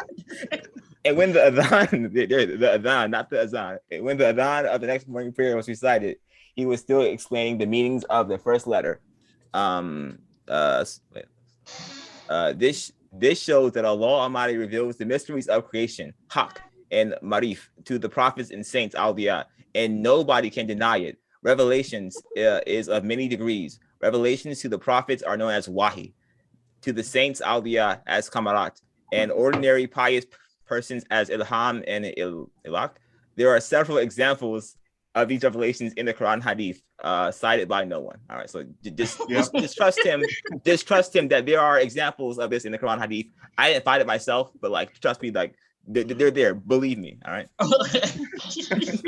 And then, like, you see, there's no reference, and there's no reference because it's not authentic. It's a fabrication. I want to know which Sahaba or Tabi'i that related this that says azan instead of a. The Pakistani Sahaba was like the azan, but the thing is, the people from Indian subcontinent, they put a z instead of a that. They use it as azan, azalim. So you know where this came from. You know where this came from. I'm assuming that the boy, the brother Akil, William Reed, definitely didn't type this unless he became Pakistani overnight. I mean, it's like, but stuff like this is like, man, it clearly and unfortunately this old wacky stuff, it seems to be concentrated in this region of the world. They produce a lot of these, but there's no. I mean, I'm trying to look. I mean, maybe my eyes can't pick it up, but I don't see anything even remotely. Like, there's nothing there. There's the quotations. I do see the quotation. After it. But no, you see, but that's the thing. You see how there's one quotation at the end, but like typo. Where's the quotation at the beginning of wherever you started freaking saying just like BS, and then it's like, all right, well, nothing here. He also doesn't quite to summarize why he has ended. Like, okay, there you go. It's funny because, like, and I'm just realizing this now. He copied and pasted with the typos from someone else that shows that these people actually copied and pasted it from somewhere else. It's the chain of narration is just copying and pasting it. He was just like, hold on, copy this. All right, cool. Yeah, right. And Control V. All right, cool, done. Cool. That's the new TM way to narrate, right? So and so copied and pasted from Fulan. Copied and pasted from copy. I mean, just left one quotation mark just dangling. This is bad work. He should have had somebody proofread this jump on. William should have read this. That was the one. William didn't read. It's in your name, brother. Come on, man. Follow through. And exactly. It's like we. This is like, if you guys see again. Just a reminder: if you have questions, we're gonna take some questions at the end. But usually, we want you guys to remember them or type them in the chat so we can get to them, because we will take questions at the end, inshallah. But let's get to the next section where he talks about the evidence from the scholars. Yes. Again, this is copied and pasted from the same book. Hold up. The first scholar mentioned should be Mubarak Jalani, isn't it? Isn't it Mubarak Jalani? No. It's Imam Raghib. Hold up. No, this is definitely a typo. You mean to tell me the proof for the 7 sultans, the most prominent, His Eminence, the Dr. Saeed Shah Mubarak Jalani, is he even mentioned in this at all? This Think is about not it. him. So Sheikh Syed I mean, Abdul Qadir Jilani is the real one. Isn't So he the most preeminent authority on this seven sultan mess in the world? He's the sixth sultan. He's not even quoted. They didn't even quote him. well, He's I the mean, sixth. he's the sixth sultan depending on who you ask. Like if you ask someone else in Pakistan, they might say, yeah. "Oh, I'm him." So like they weren't really sure. Like he didn't really. I mean, Wow. He should have got quotes from all 5 of the 6 sultans. Then all of them Wow. should have a quote in here, right? So I mean Right? that's like a fictional character, like and everybody knows it's a fictional character, and they're all arguing over who's this fictional character. And like literally, I mean, actually, it's not even pretend. This is actually what it is. This is made up. And like you're looking, Hussein Abdullah, please listen carefully. Sheikh, uncle, the man provided you proof. Why are you going to him for proof? And his proof didn't even mention your God. I mean, didn't mention it. Nothing from him. I mean, hang on. All of the people mentioned as proof for this that he used would all either A, refute the 7 sultans existing at all or being any part of Islam, or they themselves would refute you. They either don't believe in Islam or they got their own 7th. They got their own sultan. How did this even work for you? I mean, did you read this and was like, yeah, this will work? I'm sorry to inform you, this won't work. You need to ask someone else. I mean, try again. Try again for proof. I mean, I think that's a noble thing to do. You want to believe in the 7 sultans? Try again for proof. You want to believe in the 7 sultans in general? Because there's about 10 or 12 that we have found that you could pick up and follow another one. But if you're by the way. But if you're looking for proof that Jilani is the 7th sultan, actually this document, if it does anything to prove, it proves that he ain't. Yep. That's the only thing this does. It literally eliminates him as being one. So you could maybe if he quoted whatever he got it from, or you do some more digging, but Jilani ain't it according to this document. Try again. And you know, and along that same theme, there's supposedly 5 other sultans, right? Sultan You have Bahu. Fatima radiallahu anha, you have Hassan Basri, you have Sheikh Abdul Qadir Jilani, you have Abdul Razak, and you have Sultan Bahu. The only person I remember that was quoted in here was Sheikh Abdul Qadir Jilani, and actually the quote is a fabrication of Sheikh Abdul Qadir Jilani.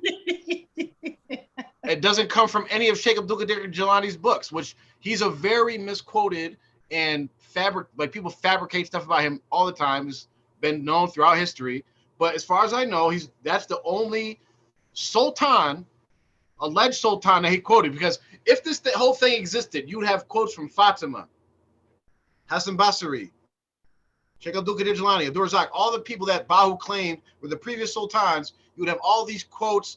This is the ayat, this is the hadith that supports why I'm the 5th, 3rd, 1st, 2nd, whatever sultan. But this is your proofs. Again, nothing, right?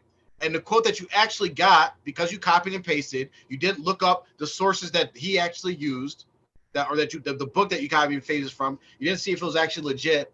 You actually copied and pasted and relayed a fabricated narration from Sheikh Abdul Qadir Jilani and also from Khalifa Ali.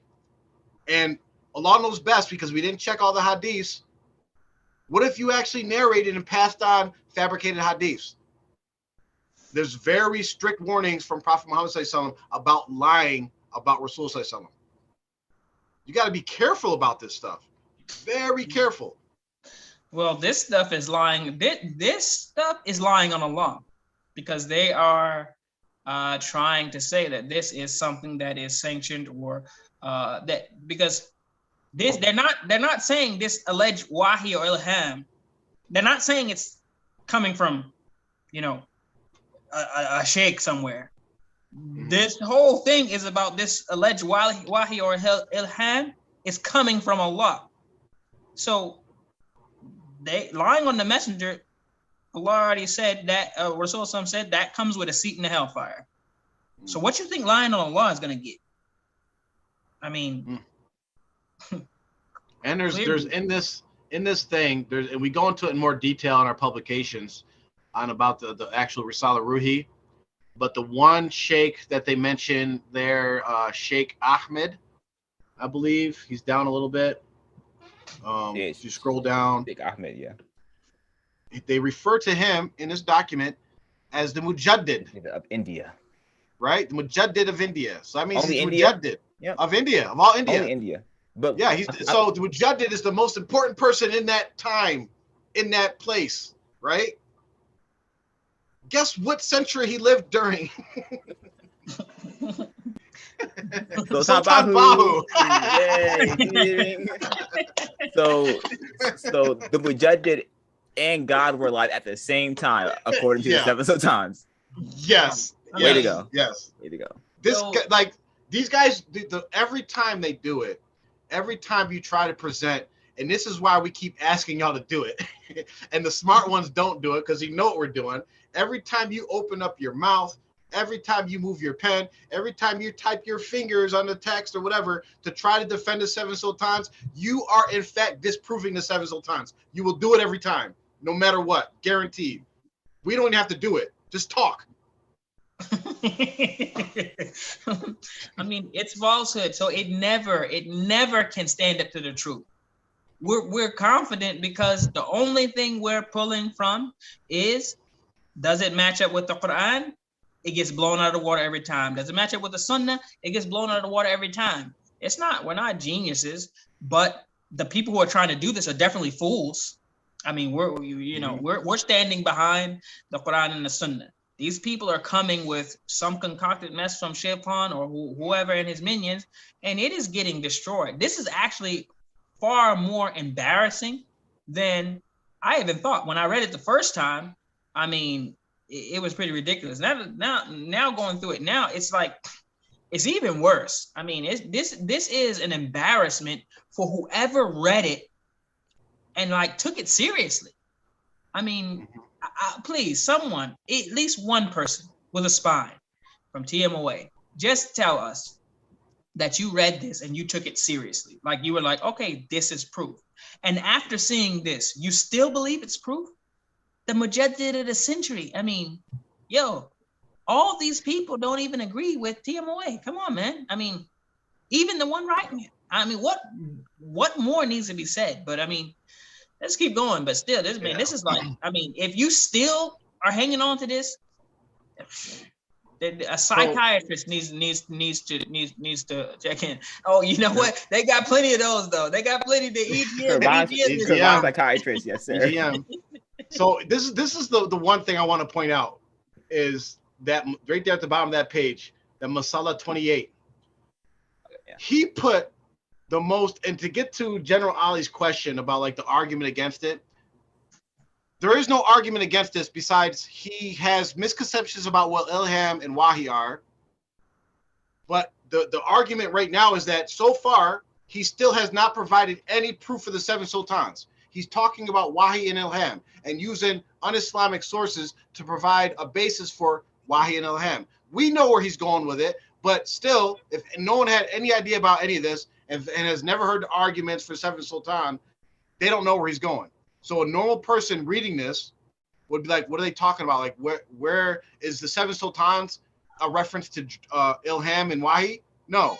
But if you look at this Masala 28, it's like a footnote, right? And this is actually the most important statement and true statement of the whole entire document.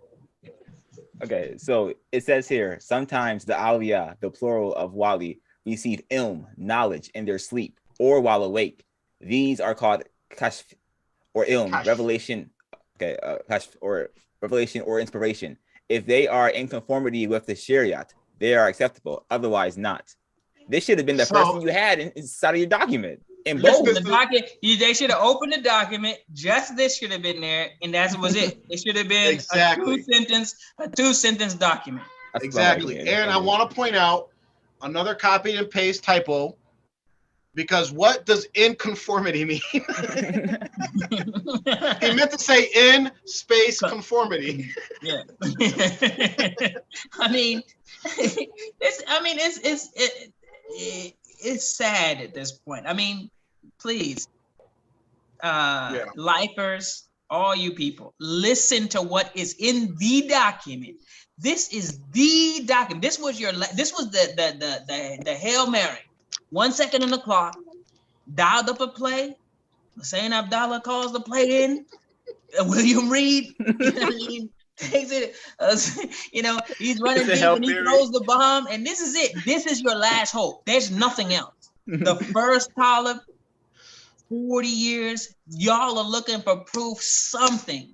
And literally, this is in the document of proof that says it doesn't matter what these niggas are seeing at night, during the day, where they are, it doesn't matter. Ilham, whatever you want to say. The last sentence is it. And if you want to say this document is proof, we're taking it, we're running with it. It's right here. It says, if they are, what he meant to say was in conformity with the Sharia, they are acceptable. Otherwise, not. Which means, let me break it down for you.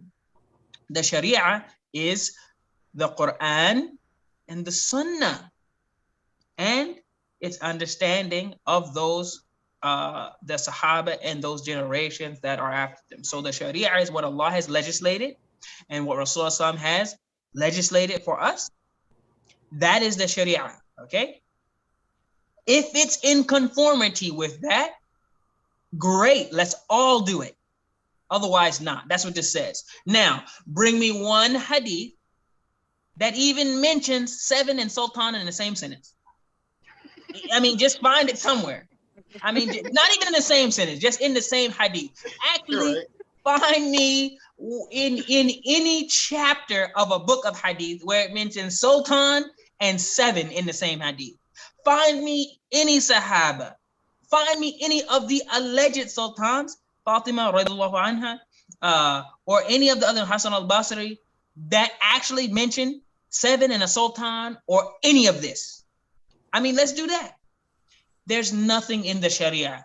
And I can say by Allah, with Allah as the witness, there's nothing in the Sharia that supports shirk. There's nothing in the Sharia that is inviting and calling people to shirk. And that's all this Risala Ruhi is.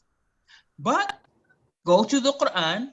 We already proved to you that the ayahs that he presented actually refute him. And they actually refute the 7 Sultan. So if you're going to go by this document, it says if they're not in conformity, which is if they don't agree with and they can't be found inside of the Sharia, they're not allowed. So Ilham, Wahi, his dreams and all that stuff, it's just that, his dreams. No one should follow it, not even him, if it's not in conformity with the Sharia. The case is closed. There's no proof for it. It's over.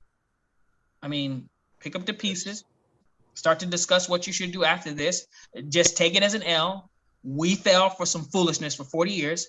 Hussein Abdallah, I mean, it's over. It's over. The document, you tried. I mean, literally, time was running out. You threw a bomb. It got batted down in the end zone, got picked off. It's getting run back for a touchdown now. I mean, it's over. Just be like, all right, now what do we need to do? And I mean, we're going to officially extend you the offer. What you can do, K1, you can come on the show, discuss that now after we have broken it down, that you understand now and believe that this document ain't proof, and we can discuss what proofs you should be following. And we can do it, and a lot of people will probably benefit from it, and they will be able to, inshallah, come towards the right way with your help and you helping them to guide them to the right way, and Allah will reward you for it. Otherwise, if you keep silent on this, He will punish you for it. Now it's on you because you initiated this asking, and now if people follow this, you and William Reed are gonna share in the punishment because you're part of it now. But you can separate yourself from the punishment and actually get a reward if you step up and say, you know what? I wanted some proof. They've proven that this is not proof. And now what I need to do is correct this thing. You can do it. We'll let you do it. I mean, on an off day, any day, we'll show up and do it and get it set right. Yep. Otherwise, you know, it's going to be just between you and Allah. But you had the opportunity. You have the opportunity now. You don't know if you're going to die tonight, tomorrow, another day. Don't delay. repent to Allah and remove this 7 sultans, any of this belief from your heart and your mind, and say, I might not know nothing about Islam, because clearly you don't know that much about Islam if you're looking for proof from these type of people and you're actually believing in this. But what you should say is, I don't know much about Islam. I might not know everything I need to know, but I'm only going to worship Allah alone. And when I learn about that, I'm going to stick to it. And I'm leaving anything that even comes close to shirk. That's what you need to do. Sorry for going on this little tangent, but I mean, it's like, it's ridiculous. The best part about this entire paper is the last part, because like I believe he actually writes this stuff at the end where he's like, the whole Risala Ruhi is in conformity with the Quran and Hadith. No, it's not. All right. Clearly, Mr. William Reed, you have not read this or the Risala Ruhi at all. Like if you read the Risala Ruhi, it's like page 1 shirk. Done. Like so it's not in conformity with yeah, so like this is, and we got to point this out because now we're like on the last page of the actual document.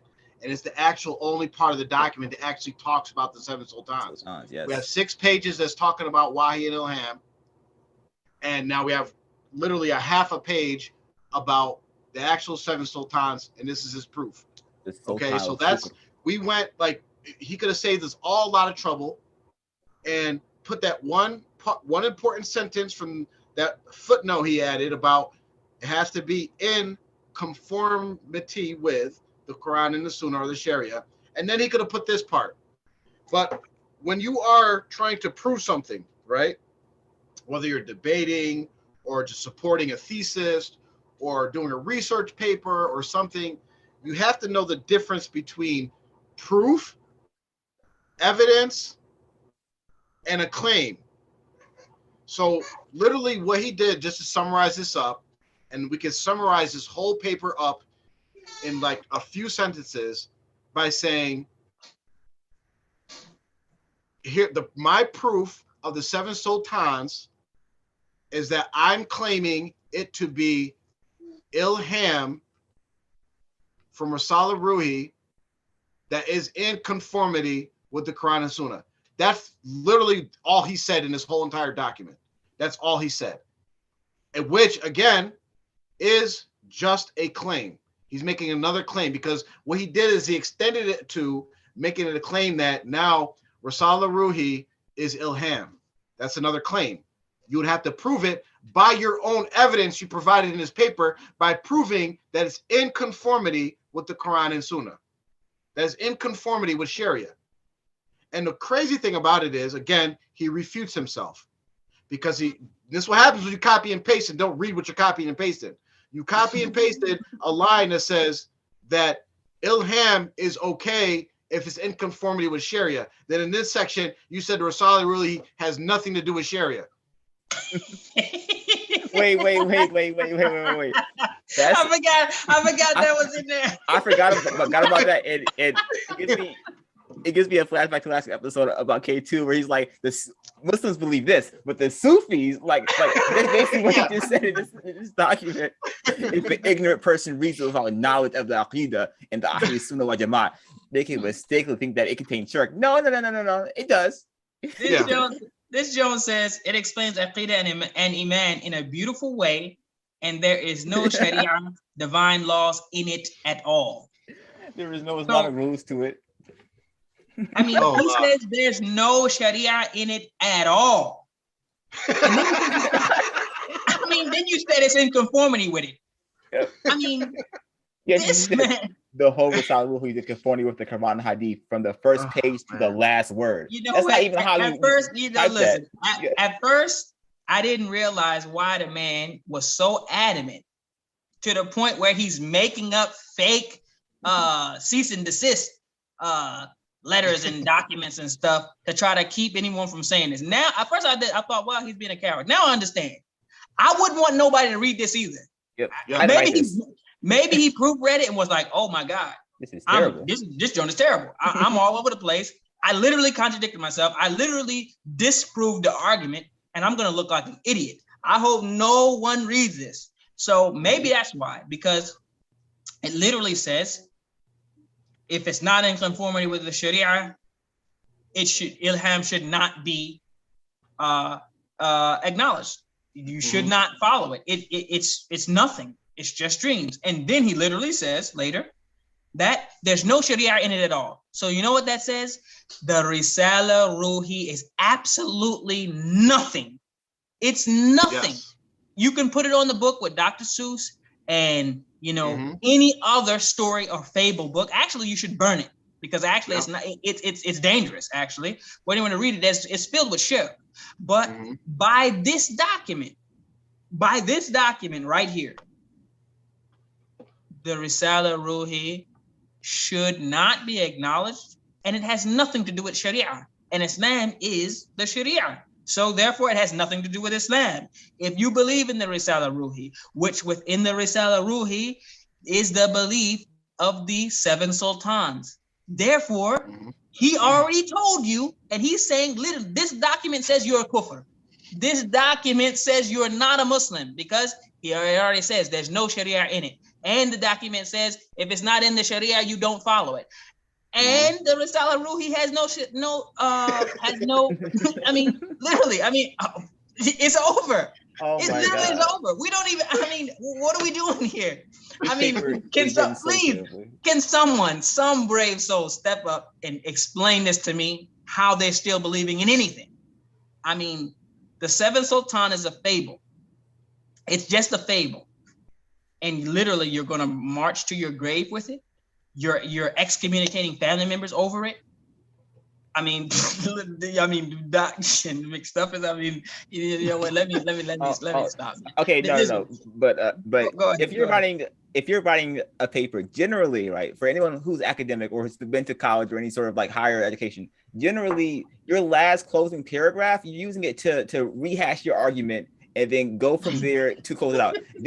He just throws a shot at Ibn Taymiyyah for literally no reason. Yeah, literally, Ibn Taymiyyah is minding his business. You know, he's like, gets like a punch. Literally, that's like he's not even part of this. I'm about to say, what do you do for no reason? It's like if there was any shirk in Risala Ruhi, Hazrat Sultan Bahu would have been arrested and condemned for hearsay in the Islamic courts. First of all, he's Indian, so that wouldn't have happened anyway. All y'all aren't shirk.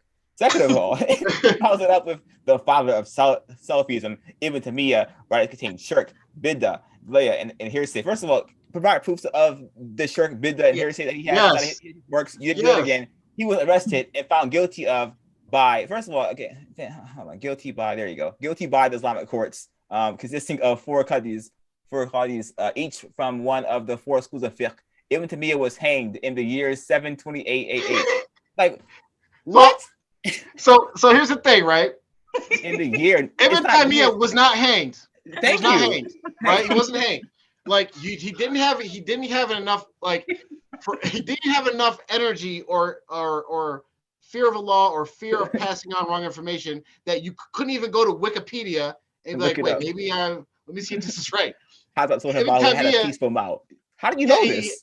It's so ridiculous because, and here's the thing, because this is how you know people are trying to influence you, right?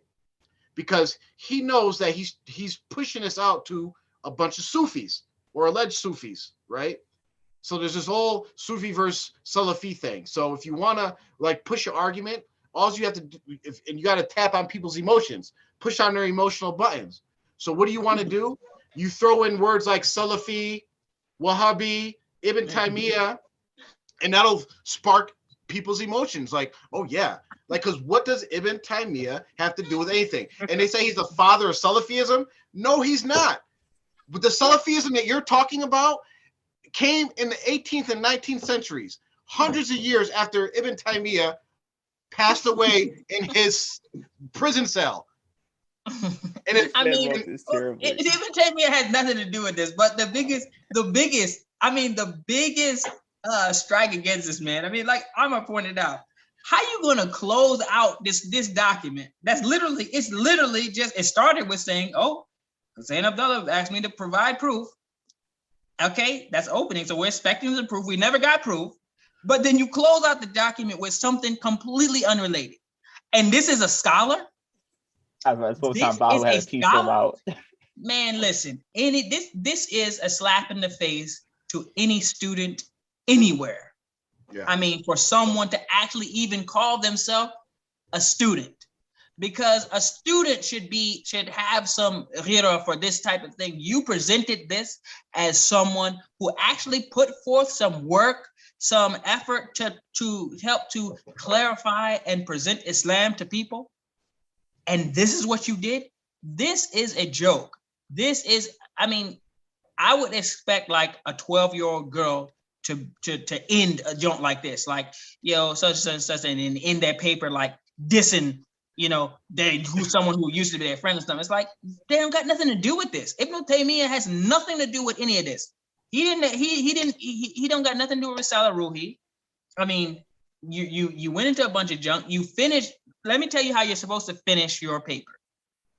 So you start, okay, and then when your ending should tie back into where you began. So it kind of ties everything up. Did you start with Ibn Taymiyyah? Now, if you would have started this joint with Ibn Taymiyyah was hanged in 1728, I'd be like, okay, he came full circle.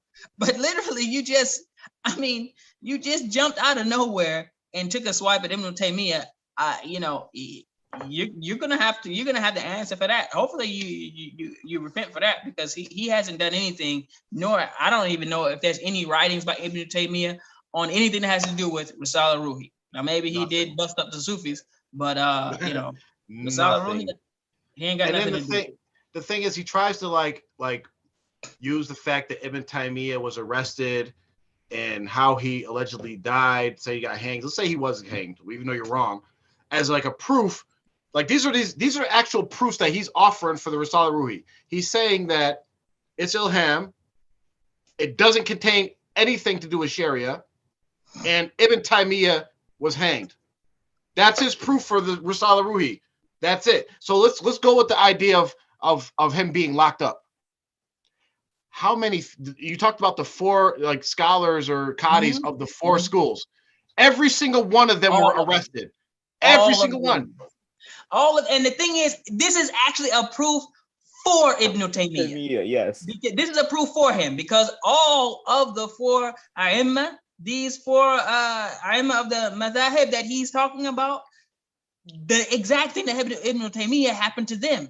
The rulers were corrupt. They wanted to force these scholars, these ulama, to make rulings and to cater to them. When they wouldn't, they beat them, they jailed them, they arrested them. They did it to Imam Ibn Hanbal. They did it to Imam Abu Hanifa, Maliki, Shafi'i, and Ibn Taymiyyah. So that is a proof for Ibn Taymiyyah, not against. You failed again, Reed. You failed again, William. I mean, you have to do better work. What you shouldn't have done was added the four qadis of each one of these four schools, because they're in the same category. They are giants of Islam. They have done great work. The four A'imma and Ibn Taymiyyah together with him. So, meanwhile, your claim that, well, he had a peaceful mouth. How do you know that? Number one, Thank you.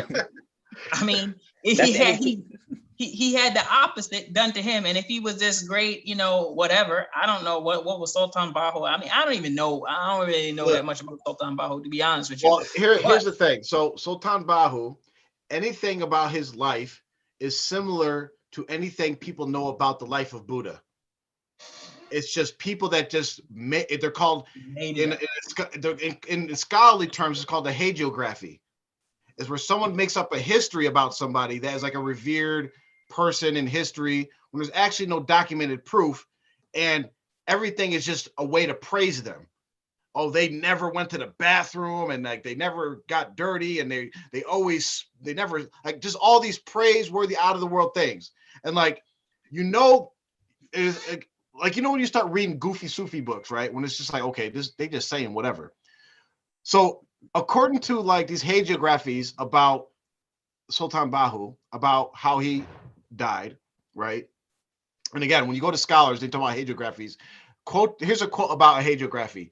It is organized nonsense, right? That's what they call it. Organized nonsense, right? So they say that Sultan Bahu was born, whatever, and just so happens perfectly, he also died on the same exact day he was born. Wow. right? Convenient. And guess what else? Guess what age he was when he died? What was the age of Rasul sallallahu? Oh, the same age. Of course, right? It's like you see these things, you're like, oh, really? Like that's what happened. Allah knows best, but if we go into the whole death thing, guess what? You just open up a door and we're gonna walk right into it right now. We're gonna walk right into it, right? This is for you guys TMWA people, and for, I guess we just found out that Akil considers himself a talib of Mubarak Jelani, but he doesn't follow TMWA administration, right? Yes. So you're a talib of Mubarak Jelani. You're a sheikh. Let's talk about how your sheikh died. Did he die a peaceful death? Would you consider a stroke, being paralyzed, not being able to recite the Shahada or walk while you're going? We call years and years of pain and suffering and disease. Is that a peaceful death? And may Allah protect us for all that, and may that serve as a rectification for his sins, because we don't want, and we don't, again, this is not our position. We don't look at a person's death and be like, oh, that's a sign, whether they're truthful. It could be a sign, Allah knows best, but that's just speculating. And how many Sahabas didn't die a peaceful death? We can go into plenty of stories of Sahabas being executed, assassinated, hanged, murdered for them standing up for their religion. And are you saying, well, that's a sign that they weren't on the truth. They were on falsehood. Because he had a peaceful death, that means everything he possibly did and said is true. Use your common sense, because if you go by that route, that means you're actually disqualifying your sheikh from anything he actually claimed to be. And that whole comment about like he would have been, if the Risala Ruhi contained any shirk in it, he would have been arrested for shirk, right? And first of all, know a little bit about history. You just got to do a little research. He lived during the time of the Mughal Empire, which their Islam at best was very loose, very loose. At certain times, some of the emperors just made up their own religion, combining aspects of Hinduism, Buddhism, ism. Let's just make up our own thing. He definitely would not have been arrested for shirk, because they pretty much let everybody do what they wanted in India, because the Muslims were the minority and they were ruling a majority non-Muslim country. So if they started just executing all the people, like the majority of the country that was committing shirk, like all the Hindus, Sikhs, Buddhists, there wouldn't have been Muslim rulers for that long, right? Just think about it. Use your common sense. But yeah, go ahead. So again, this whole last paragraph, or 2-3 paragraphs, there's actually no proof from about the 7 sultans, and the only proof actually is stuff that refutes what he just said. And I want Amr to, because he talked about it, like he explained this very well in our chat about like using the same source as like your evidence for what you're claiming, like that whole idea of what he just did. Okay, so right here, when he says the Sultan of Fukar are clearly named in Risala Ruhi, or in the Risala Ruhi of Hazrat Sultan Bahu, right? All right. Your source, your evidence for what you believe in cannot be that one source, right? You have to provide multiple sources, multiple accounts of what you believe in, all right? So if you take it to basketball again, like someone says, okay, Jordan is the best player of all time, right? Okay. You would not just take Jordan saying that, you would take other players saying, okay, Jordan's the best of all time. You would take all the stats of that prove Jordan's the best of all time. You would take all the rings. So multiple arguments have to come into multiple facts. You can't just say, like, that would be like saying K2's a doctor because IQU says so, but he doesn't have a doctor from any other accredited university. Like William Reed is an Islamic teacher because he teaches at one place, but not like anywhere else. That's not how it works. Yeah. I mean, it's like it's the whole thing. When like real scholars, when you do scholarly work, you have primary sources, secondary sources. Yeah. I mean, it's like you're not a scholar. I think that should be clear from this document. I mean, that should be very clear that there's nothing scholarly about this work. Nothing. Not to mention it actually disproved itself. So to be clear, so no one gets lost in the sauce. I was reading the comments a second ago. Someone, General Ali, he's going on and on about talking about plagiarism or whatever. I don't know whether he's still on that or not. But let's be clear. Let's know that we've gone through this whole thing. We also need to. I don't know if we got time, but I got time. I have it right here. Here. Just sitting wait. But I mean, literally, we need to just if General Ali or anyone else is confused, maybe you stepped out or whatever, maybe you're gonna watch this later. Don't whatever like, oh, y'all shouldn't be just attacking him or whatever. You feel like we attacked him, okay, maybe we did. 74%. If you feel like we laughed too much, okay, yes, we laughed. Okay, we actually came into this thing saying we were going to try to be serious. It's too hard to be serious when this stuff is just too funny. Okay, but we did try. But the fact remains, this document actually proved that the 7 sultans is a fable based on this document. That's period. I think we made that very clear. Now, the Risala Ruhi for laymen, if anyone is still hanging on to it, will actually do the opposite. It will do so he tried to bring forth evidence for it, okay, failed. Actually, we found evidence inside of this proof document that it should not be followed based on this document. Now, the Risala Ruhi for laymen will actually, if you read it, will actually break down completely 100% why the Risala Ruhi itself, even though this document says it's a fable, you can't follow it anyway, we're still going to do you a solid and, make sure that you can read that and we'll break it down. That way, we'll have all points covered. So after this, no one has the excuse, nor should anyone be following Jilani, the 7 sultans. Anyone who says they're a sultan, track them down. You probably should, I don't want to advocate any violence, but you probably should tell the person that there's a 7 sultan running around somewhere right now doing boxing or whatever he does. But you tell him, tap him on the shoulder and say, hey, buddy, we actually know there's no such thing. Just give it up. Yeah. Whatever your name is, just go by your name. You're not the Mahdi 7 Sultan / or whatever. But the thing is, we've proved all the way around the full circle, it's all false. And if anyone, listen, seriously, if you're still confused about it, you can call any one of us. You can come on the show. You can contact us in any way, and we will explain it to you in detail if you haven't understood. But what we're saying very clearly is it's been proven without a shadow of a doubt, none of this stuff should be believed in. It's all fables, and the Risala Ruhi itself 100% is shirk. Full through and through. The end. And just to give a little snippet of it, because we want to debunk this entire document, he claims that the Risala Ruhi is nothing but Quran and Sunnah and explaining Aqidah Iman in a beautiful way from the first page to the last word. That's his quote, right? So we're just going to give you a snippet of the stuff that's contained in the Risala Ruhi. Now it's paraphrased a little bit just so you could understand it clearly, but this is what Sultan Bahu wrote in Risala Ruhi that William Reed, aka Akil, said is a part of Aqidah and Iman. And I'm going to read the statements. And remember, the Risala Ruhi is only 8 pages.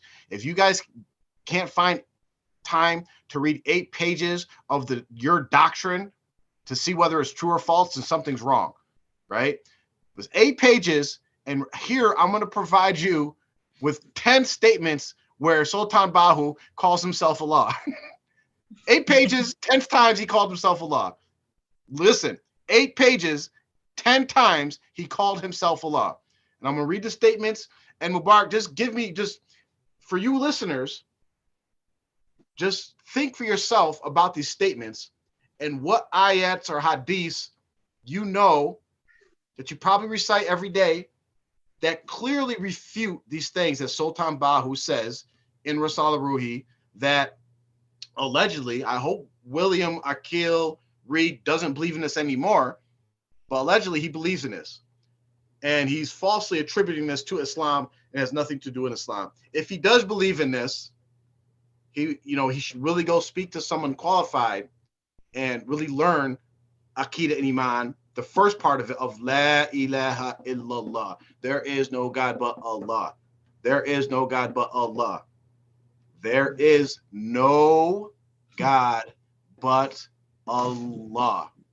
So the first statement, he says, if you lift the veil, you will observe that everything is Allah.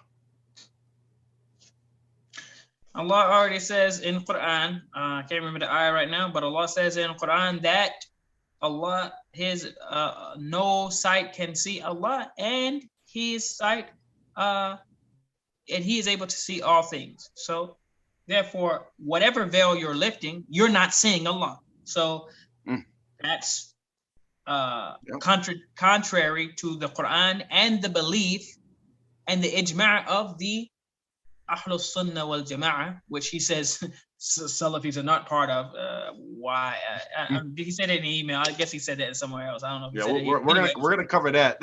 Okay, yeah. But the point is, from A, there's Quran that refutes that outright. So that simple statement alone would eliminate Risala Ruhi. If you were hanging on to it, point one, it's eliminated. But we will continue. Yeah. And remember, this is, Allah protect us. This is what Sultan Bahu is saying, and it's not me. I don't want anybody to even think that I believe in any of this. But Sultan Bahu says in Risala Ruhi, he says, Allah told me, you are me and I am you. Wow. Allah says, Laysa kamithlihi shay, there is none like unto him. Allah already says, Surah Ikhlas, as we all know, say he is Allah, the one and only, the eternal, the absolute. He is not begotten, nor does he doesn't beget, nor is he begotten, and there is no one comparable to him. No one is like him. So there's no, basically what he is saying, and Allah is saying there's no one comparable. He's only one. So when he's saying you are me and I am you, he's saying he's Allah. And Allah is saying there's only one Allah. This is not true. So, I mean, if you believe this, you believe that Allah told him, then if you believe that, be very explicit. If you believe that Allah told someone that they were Allah too, then you're non-Muslim. So go ahead and re-enter, because this is not in conformity with Islam. It's just not part of it. Yeah. Then he says, and if anybody knows anything about a famous person that was executed for shirk, that all Sufis, he says, I am Haq. Mm-hmm. I am the same exact statement that Al-Halaj said. I am Haq. He also said, this one was like really mind-boggling. He said, I am, get this. He says, I am, or my name is, or my title is, Ya Allah. We can just replay from B. I mean, it's the same thing. I mean, like literally, you really just sort of the ikhlas will eliminate all of these. You know, really. Yep. I mean, it is almost, it like makes your skin crawl actually seeing these like written. Someone read it. Someone actually like thought it, said it, wrote it down. I mean, I can only think of one being on the planet that would do it, in Shaitan. I only think Shaitan would actually either do it or would inspire someone to do it. Shaitan might even be too scared to actually do it himself, but he will, try to trick other people into doing it. Which, I mean, I am Ya Allah. He says, erase the sense of self and praise your body and soul until you become Allah. I mean, he says, and I'm gonna go through them fast because the more we pause, the more we're just gonna start like losing it. Literally, they literally can be refuted, but with this, all you need to know. This is all you need to know. Allah does not mix with His creation, as Allah says. He is one, the only one. Okay, Laysa kamithlihi shay. He's not like anything else. If you know this, there's nothing comparable to him. No one can see him, but he sees everything. Once you understand these few concepts, nothing here will fit into any category that's part of Islam. Yep. And he says, when a saint excels, he is Allah. He said, it is correct to consider me Allah. He says, I am Allah's Nur. He said, my body is a veil. The rest of me is Allah. He said, it is okay to consider my statements as statements from Allah. I have been instructed to, this is not a shirk one, I'll cover that at the end. The last one, he says, I am Allah's spirit and Allah is my spirit. So those are, and then the last thing he said that it always cracks me up when I read it, because it's just, you're literally calling Rasulullah, Allah, the Sahabas, you're calling them all liars, because he said that Prophet Muhammad told him, instructed him to guide mankind, the living and the dead. That's his job, to guide the living and the dead. That means Rasulullah, yeah, there's probably over, I know of at least 25, 50 ayahs. There's probably even more than that, if you really comb through it, that talk about that after a person dies, that's it. There's no going back, you know? There's no going back. There's no guiding a person after they died. When you died, it's over. Allah says when your time is up, that's it. So what are you talking about guiding the living and the dead? This is contrary to Islam. I mean, Allahu Akbar. This is the Quran, the Sunnah, and everything else is you can use to refute this mess. For to go back to William Reed, Akil's statement of, this is supposedly explaining Aqidah in a beautiful way. Na'udhu billahi. This is not beautiful whatsoever. This should either make you laugh to cover up the anger, angry, furious, depressed that you actually were fooled to believe and follow this nonsense. Like, this is ridiculous. Go read it yourselves. You might have to read it a few times because they put it in flowery, confusing language that you might not catch all these, but really break it down. And we do that for you in the Risala Ruhi for laymen, which in a month or two, we will go into that into detail and have a presentation, a video that you guys can access. But at this point, people, wake, I want to curse, wake up. Wake up. If I came to any of you right now and I said, hey, protect me, I'm Allah, listen to me, y'all can be like, what? Man, get out my face. What the hell are you talking about? But you're following someone who just said that. And you're following someone who's teaching that and teaching us that he's the same thing. Because this is the whole concept of 7 sultans. Sheikh Mubarak Jilani believes in this and taught it, and he believes he's on the same level as Sultan Bahu, where Sultan Bahu is saying that he is Allah. Think about that.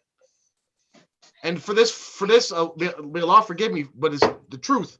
For this fool, William Akil Reed, to say that this explains Iman in a beautiful way and everything in it from the first page to the last word is nothing but the Holy Quran and the Sunnah in line with Ahl Sunnah wal Jama'ah, that is a lie, or he's ignorant, or both. Really? Or he never actually ever read one word of it. I mean, seriously.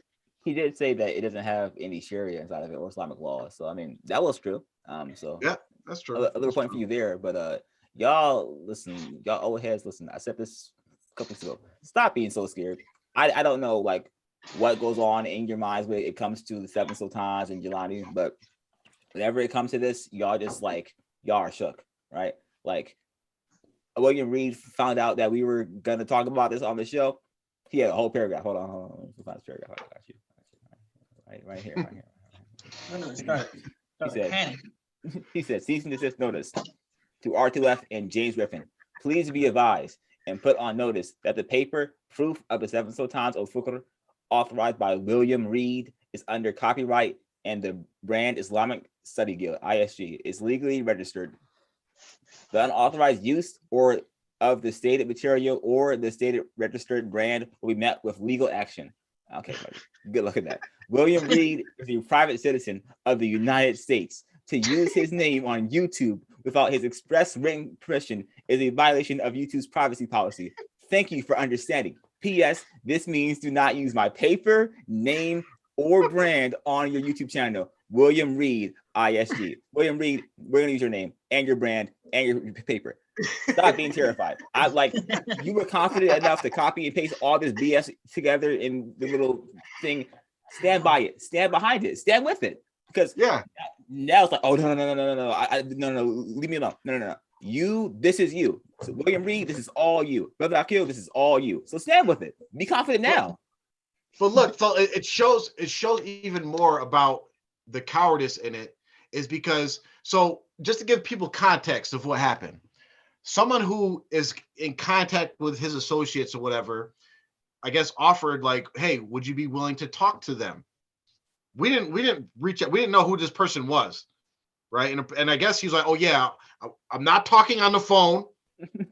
I'm not talking via text message, but they can email me questions that they have. Nigga, we don't have any questions for you about this.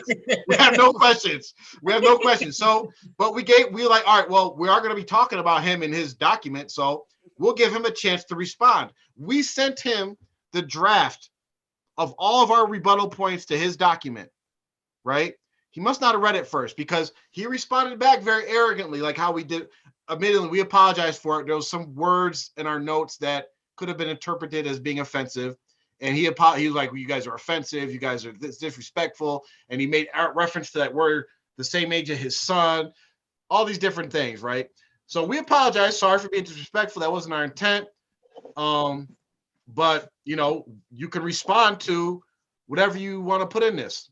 And then also check the few, like some other points that he made in his email. We responded to him thoroughly as we do. And he responded to that with basically saying, wa alaikum salam or something like that. Like, end of conversation. Alaikum salam, may Allah bless you and your family. Okay, we're done talking. That was in the morning. By that night, he must have read our document and been like, oh, excuse my language, oh shit. Oh, whoa, what the hell? And then he issues us a cease and desist. Because in the first response, he said, he said, I got to get the words because the words are classic. He said, wait, I don't have it. I'm sorry. I don't have it. He said, okay, he said the paper that I wrote on the blessed 7 Sultan of Fakhr has proof from the Quran Kareem, Hadith Sharif, and the classic scholars of the Ahl Sunnah wal Jama'at. By refuting the paper, you are, in fact, refuting the Quran Kareem, Hadith Sharif, and the classic scholars of the Ahl Sunnah wal Jama'at. Then he says randomly, Salafi are not part of the Ahl Sunnah wal Jama'at, but you are Muslims with all rights of Muslims. One right is respect, which you did not show me. So we never mentioned anything about Salafis. He declared that everything he wrote is in line, is the statements of the Quran, Hadith, and statements of the scholars, right? And now then he issues a cease and desist. Don't talk about my paper. Don't use it. Don't even mention my name. For the sake of Allah, don't mention my name, please. Please leave me alone. Like, come on, man. Seriously? I mean, you went to the point. I mean, you went so far as to manufacture what we figured out was fake immediately. Cease and desist. I mean, like that joke was a joke, as was your paper that you started with. I mean, you keep doing this, yo. I mean, we're not the smartest people. We're not the smartest people in the world, but I think it's very clear that we're smarter than you. I mean, you're trying stuff, and it's like, stop. You should stop. Well, you know why? Because it probably worked on people like his son, maybe. I don't know, because he referenced us being the same age as his son. Maybe that stuff works on him. It's not going to work on us. Sorry. So just so you know, we talked about everything being copy and pasted, right? You cannot claim copyright on something you plagiarized. Didn't you? So, there's software where you can just check it to see if what you wrote was plagiarized. So, once again, if you're in any form of higher education, right, after first grade, right, generally you don't take other people's work, right, and just claim it as your own. Generally, that's how it works, right? And so, if you are thinking, okay, maybe someone else used this, the teachers, professors, as you go on, will always say, make sure your work is your own. You can check this out online. Plagiarism check, all that stuff, right? So we're gonna run this through here, right? Okay, I did it beforehand because I want to knock the time. 74% That means that majority of this is literally not you. Ooh, look at That means basically for every 4 words, only 4 letters, only one of them is was yours. something that he could have. And you know what? That 74%, the 26% was probably the Ibn Taymiyyah rant and the little joint at the end. So basically, the whole joint. Let me see something. It was the last section, and Cleveland Saint asked me to write this. That was like the only thing he wrote by himself. Wait. The whole thing is plagiarized. Literally, the whole thing is plagiarized, except for his K1 told me to write this, and his sucker punching, at Ibn. That's it. I mean, he did no work. I mean, this is terrible. I mean, even down to the point where these plagiarism checkers, right? You see how where we saw that adhan was spelled with a Z instead of a TH, and that comes with certain like things like that. It will pick up on that, certain things that would be unique to a certain document in a certain time, certain area, whatever the case may be. It'll pick up on that. So for those people who don't know how plagiarism checkers work, what you need to do, and I can tell you from experience, what you have to do, you have to switch the words around.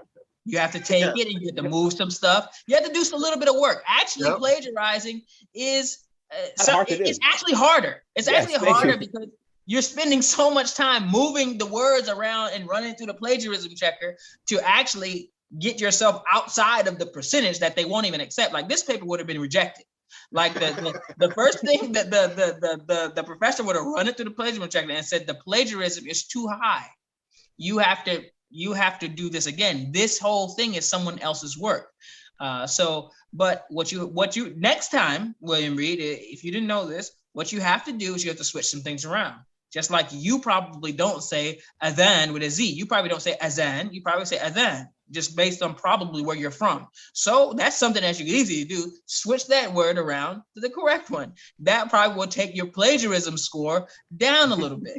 And for most papers, it's like, isn't it like has to be less than 20% or 15%? Yes, that's less than 20%. And Mr. William Reed, all right, because you are a teacher at the ISG, generally at the last page, after you finish your little closing statement about Ibn Taymiyyah, you just threw out, you go into right here, you go to the middle, all right, and then you type in works cited, all right? So this gives credit to everyone, all the work that you stole. You say, okay, I got this from this. That's how it works generally. You have to have your quotations, you have to have your citations here. You can just take it and just leave it alone. This is the F. I'll give you an F, sir. I'm sorry. All right, you're getting an F. You felt the paper. I mean, but how did he become so proud and defending his work after the fact? He wound up with the little Islamic Studies Guild copyright 2022 on there. But beforehand, you ain't had nothing on there. It's like you. Well, you know why? It's because Allah knows best, but there's a few reasons there are a few possibilities of why he's actually concerned. So one high probability is that he's afraid of being exposed, right? Because some of his students are probably going to watch this and be like, I'm probably not going to the next class, right? Yeah. He's also maybe afraid of, if he actually does have other teachers that are not from the Jamaat that he works with to teach, they're probably gonna be like, oh, wait a minute, Akil, what the hell are you into? What do you believe? You ain't tell me this, right? Brother. Yeah, right, exactly. Listen, no. I mean, you know what they should do? Really, they should get that nigga up out of there. Get him up out of there. Yeah, If the Islamic Studies Guild is actually like they teach the basic, straightforward, according to the Quran and Sunnah Islamic studies, they should get him the heck up out of there ASAP. He don't got no business there.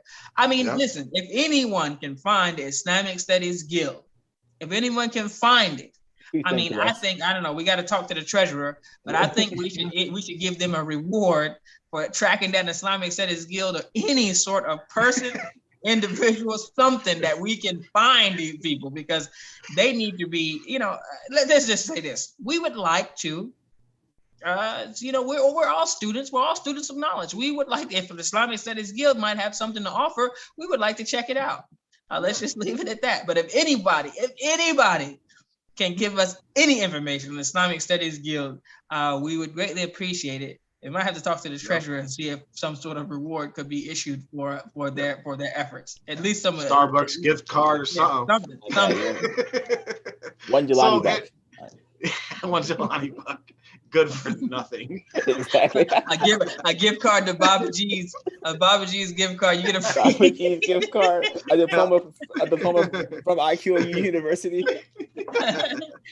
You get a scholarship to IQOU. We forgot the so just so y'all haven't know, this right now, part of our show is now this is freestyle. We are open, right? So we tried our best to be professional through the rebutting of this thing. And I hope it's clear to everybody. And I hope people don't get caught up on any one particular point. Like the plagiarism thing that just shows that this guy is not a qualified person to be speaking on anything. But just within the content of what he provided, it's very clear that one, he did not provide any proof of the seven sultans and actually disproved the seven sultans and made a few statements that are false. But it's very clear that this stuff still, 1,500 days, no one has been able to provide any proof or defense for the concept of the seven sultans. So, but there's some other things that we got to kind of talk about just like off the cuff, because, and the one thing I want to mention just to bring it back is we forgot like the funniest part about this whole cease and desist bluff, right? Is that he resent us his paper and put at the bottom copyright. You got a works cited page, buddy. Come on. Try again, buddy.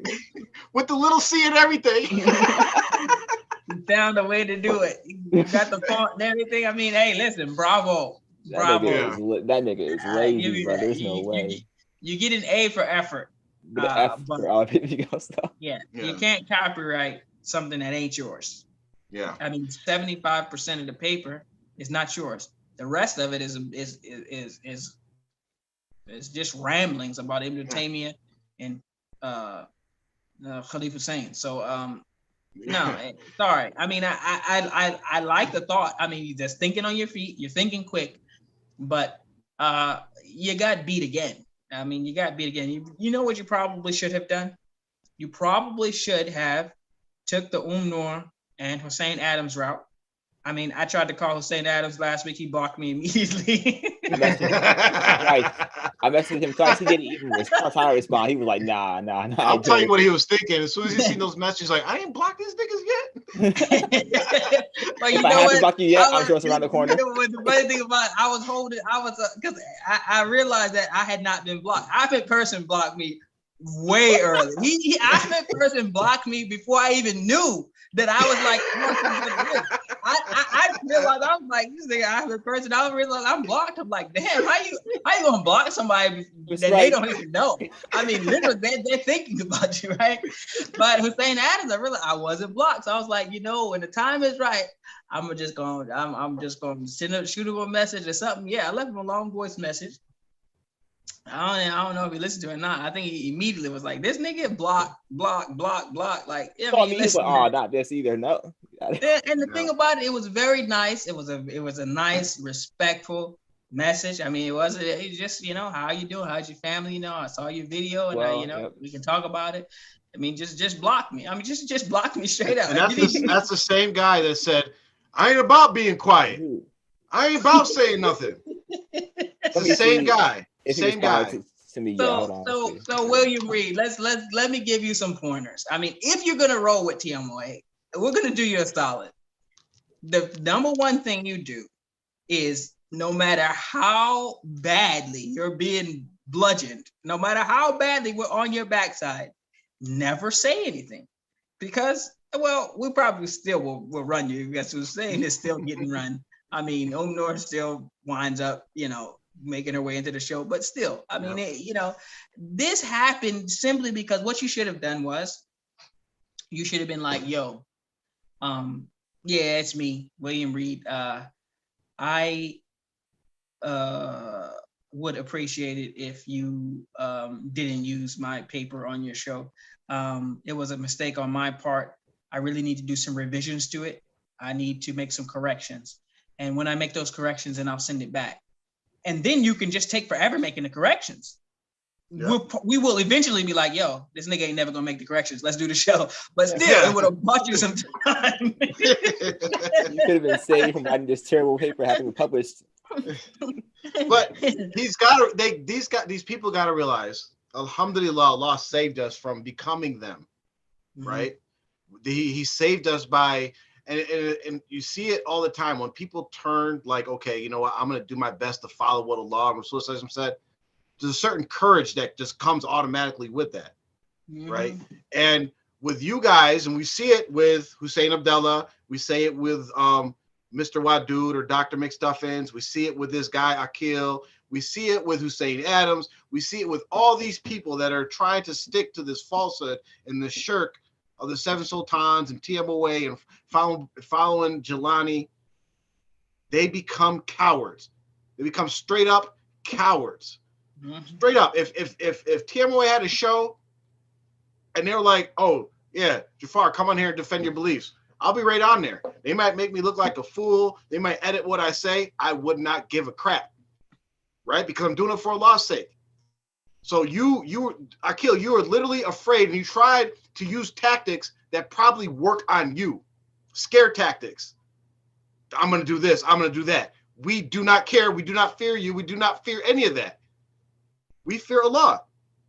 And Allah gives us, when you have those certain fear, alhamdulillah, Allah shows you certain things. And there's a I don't know if it's a hadith or a saying by one of the Sahabas, but it's fear the insight of the believer. We've seen right through your crap. Look at you, as Amr said, on Wednesday, you issued a cease and desist order. On Saturday, we're wearing t-shirts mocking your cease and desist order. We were ready for that. Like, that stuff's not going to scare us. You know what does scare us is when you come back and say, hey, I have proof from the Quran, the Hadith, the Quran and Sunnah, Ahl Sunnah Jamaat. Let's talk about it. You guys are violating that. I'm violating the Quran and Sunnah. Yep. Oh, let's talk. Let's wait, hold on. Tell me, what am I doing? Fix me, right? We will have that conversation. You don't have enough fear in the law that we're telling you in public that you are following falsehood. Do you have enough fear from Allah to say, you know what? Let me listen to what they're saying. Maybe I'm wrong. Can you really say that you believe in something that you're afraid to even discuss? Like, literally, you got fake medical personnel getting ostracized for literally saying they won't engage with us. I think it's because they won't talk to us. And they get, it's like, that's how scared y'all are. Loyal members are getting run for them literally for just everything. Y'all got to wake up. Y'all got to really realize that if you are this frozen, stuck, nobody, YouTube is free.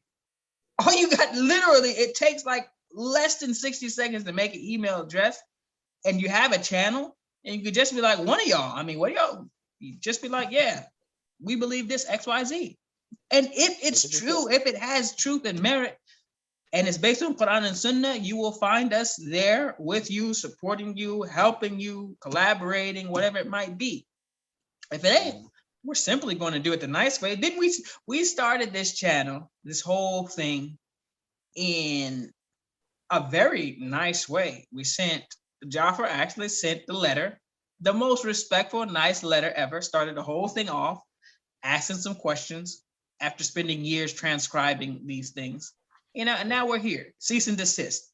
Just mopping the floor with these very smart but not very smart people. It's like we don't really want to get in these squabbles and have to dust people like this, but they're asking for it, and if it gets people's attention, we'll keep doing it. We kind of enjoy it, honestly, but still, the point is, at the end of the day, we want people to think, use your brain, and realize there's no defense for this. We're literally mopping the floor with everything. It's not us, it's the Quran and the Sunnah, but still, it is being destroyed. And not one person among you, besides some few people in small private refutation groups that no one even knows exists, I mean, are saying a few things, but will literally fight anyone else in the group if they leak it. But we still find out. But the point is, I mean, come on now. Yep. It's time to leave. It's time to move on to the next phase. What are you going to do next? Yeah. That's really what you need to start thinking about. And it's crazy how, like, even internally they can't even talk about this. It's like how many, like, you guys, if anybody knows, I might be dating myself, but anybody knows Jeff Foxworthy. Like, his whole comedy bit was like, you're a redneck when, and like that was all his jokes, just all these different signs that you're a redneck. You're in a cult when you can't ask questions. You're in a cult when you can't defend your own beliefs, even privately.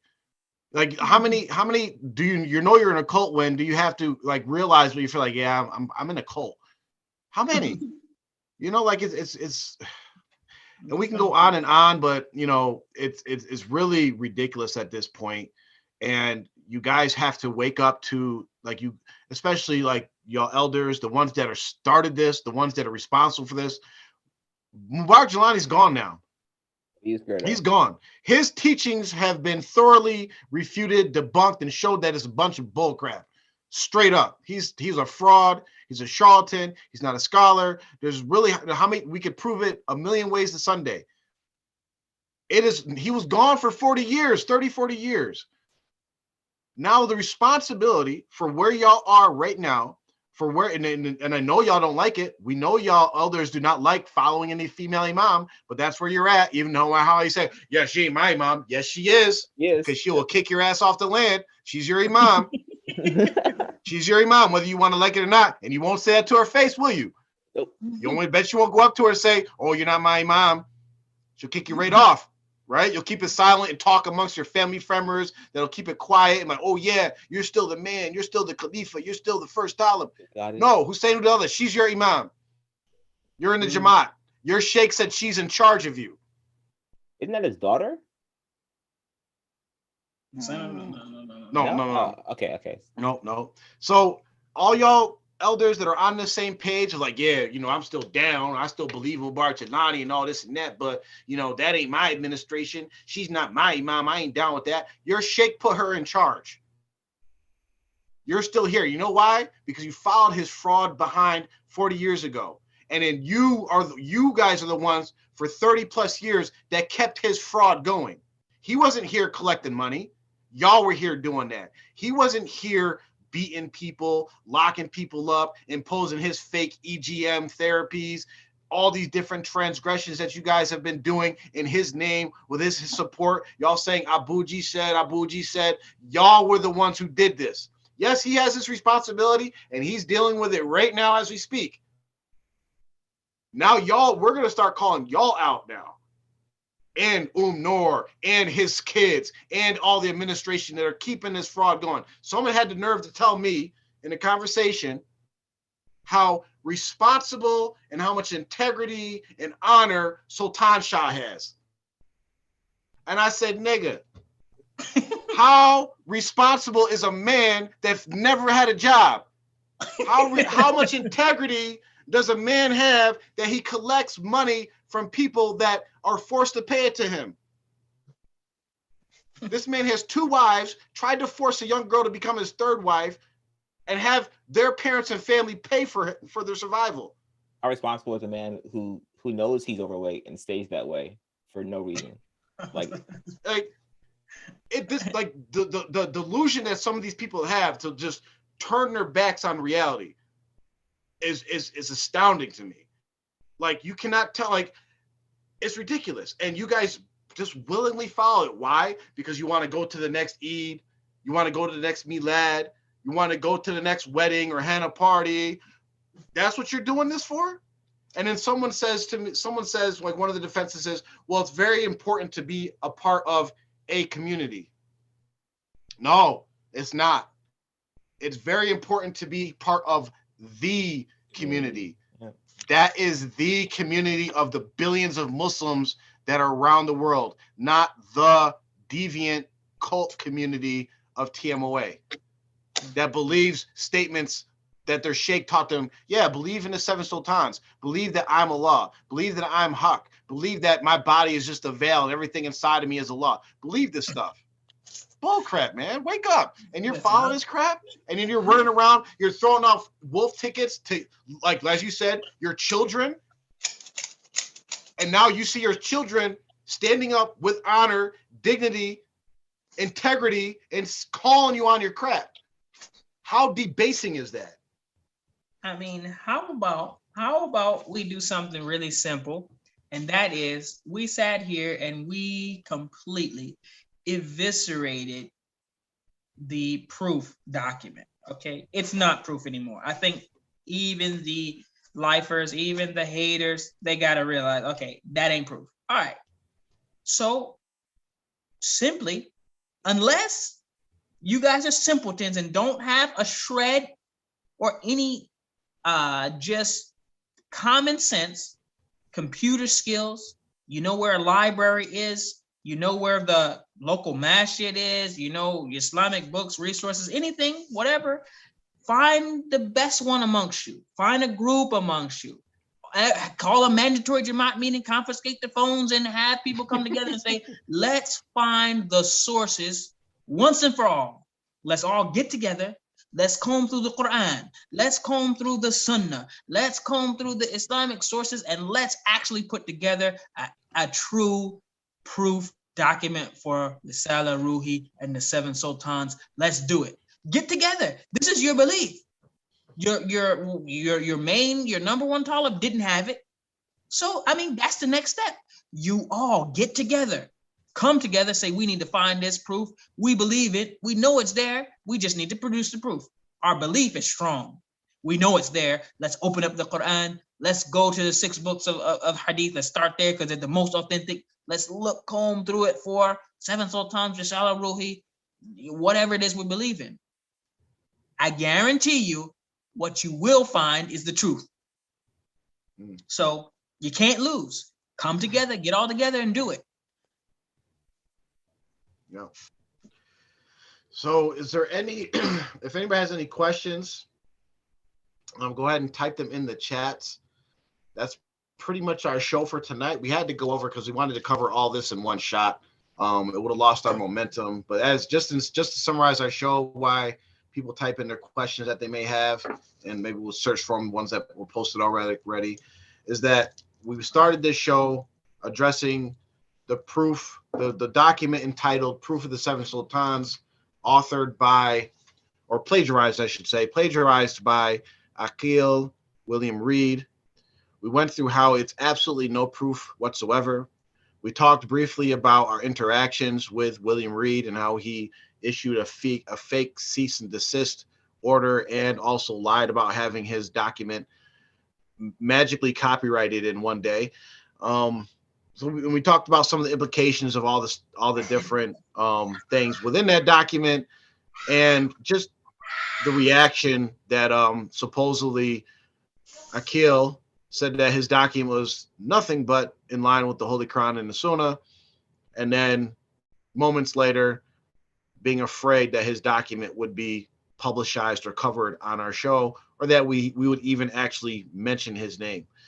So it's very clear for anybody. If anybody in TMOA was like relying on that document, and this is why we had to address it, because people that are in cult systems, you know, they try to find any little thing to hang on to. Like, for instance, that General Ali, he like, you know, maybe he's cleared up now, but he was trying to focus on the plagiarism thing. Like, that was like, he wanted, but don't ignore all the other stuff that we talked about that clearly debunks this whole thing, right? And that's what people do. So, like, don't let this falsehood give you an excuse to keep following falsehood. Learn Islam from the beginning. We all did. All the people that come from TMOA, we've all done the same thing. We started from the basics and relearned our Islam. And once you go through your first Aqidah class, a real Aqidah class that's in accordance to the Ahl Sunnah wal Jama'at, you will be able to destroy every concept in your cult. I guarantee you. You will learn what does La ilaha illallah mean? And you're like, wow, that'll just then when you learn what does Muhammad Rasulullah sallallahu alaihi wasallam mean, and that right there, if you learn the basics of that, it debunks all the false teachings that we had in TMOA. Like Mubarak said, like we could just keep quoting one ayat to debunk all those statements that Sultan Bahu was making in Risala Ruhi. One ayat, but there's dozens of them in the Holy Quran, Hadith. So if there's any questions, please chat. Or did you find any questions, Amr or Mubarak, in the chats? We have a question though from Zoom. Do you think they will still promote Noor as a seventh sultan, or will they leave the crap alone? I think Noor is kind of chalked for the seventh sultan. I don't know how he comes from Egypt and just like, oh, I'm a lead niggas now. Like, I ain't found that nigga. So like, I don't know why any of you would like. I'm gonna have to see him like move the moon again, like his dad did, according to them. So if he didn't do that, then it's chalked. Yeah, I mean, they're best. I think like who knows what they'll do, but you could see from us that's been watching this for years now. You see Allah doing different things to kind of guide people away from that. I mean, we told them like their best bet is just abandon the whole concept. These people in TMWA, they still have this undying, rational love and support for you guys. They'll still follow you guys. And the fact that you're actually promoting the Quran and the Sunnah, you actually will do better. You'll do better. Promote the Quran and Sunnah, abandon seven sultans, say, you know what, we don't believe in it anymore. We're going to follow the Quran and the Sunnah. You want to say, okay, our leaders have to be Ahlul Bayt, fine, whatever, go ahead, do that. But follow the Quran and the Sunnah. That's their best bet. But we already know that they've claimed that he's even something above the seven sultans. So, oh yeah. I hope that ever like actually comes out, because whenever we did the K2, listen, Noor, your ass. Listen, we got the perfect clip for him. You about to get smoked. Yo, Mike Russell asks, why didn't the EGM doctors heal Jelani? Well, that's a good question, actually. That's a very good question. Great question. And I believe you know how like drug dealers say you can't get high off your own supply. That's probably what happened there. Like, he was just like, I'm not able to heal myself. Everyone else though I can, but not me. No, personally. Liposuction. I mean, did any of them do liposuction? Cardio. Well, I mean, it's just again the thing is like even when we were in TMOA and on the juice, we knew this stuff was lies. Like I remember seeing that picture of Hussein Adams in the list. Like, these guys are stupid. You know it's lies. Whenever they mention IQOU, you know there's no IQOU. Like we all know this stuff are lies. But it's like when you start thinking about it, it's like why are we lying about so much? Well, it's because what was the joke where what did we Hussein Adams.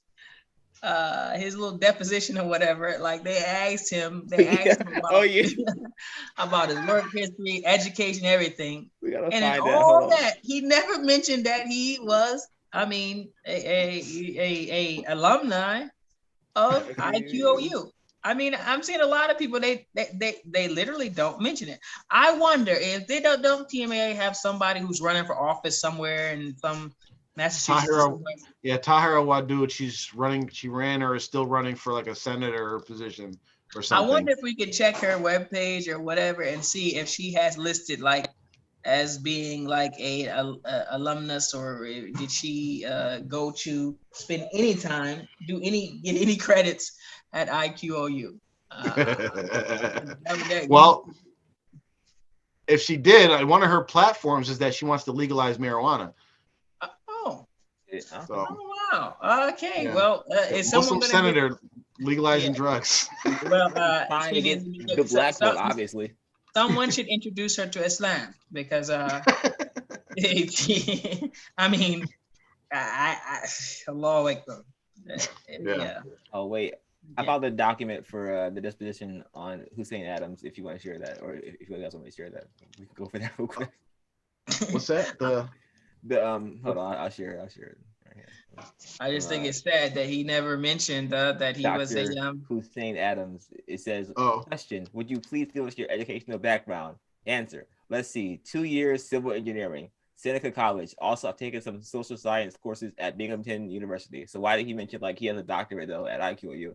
I'm sorry, what kind of courses? Just social sciences. Do you have a degree? No, I do not. So I thought he was a doctor though. So like, how is this working?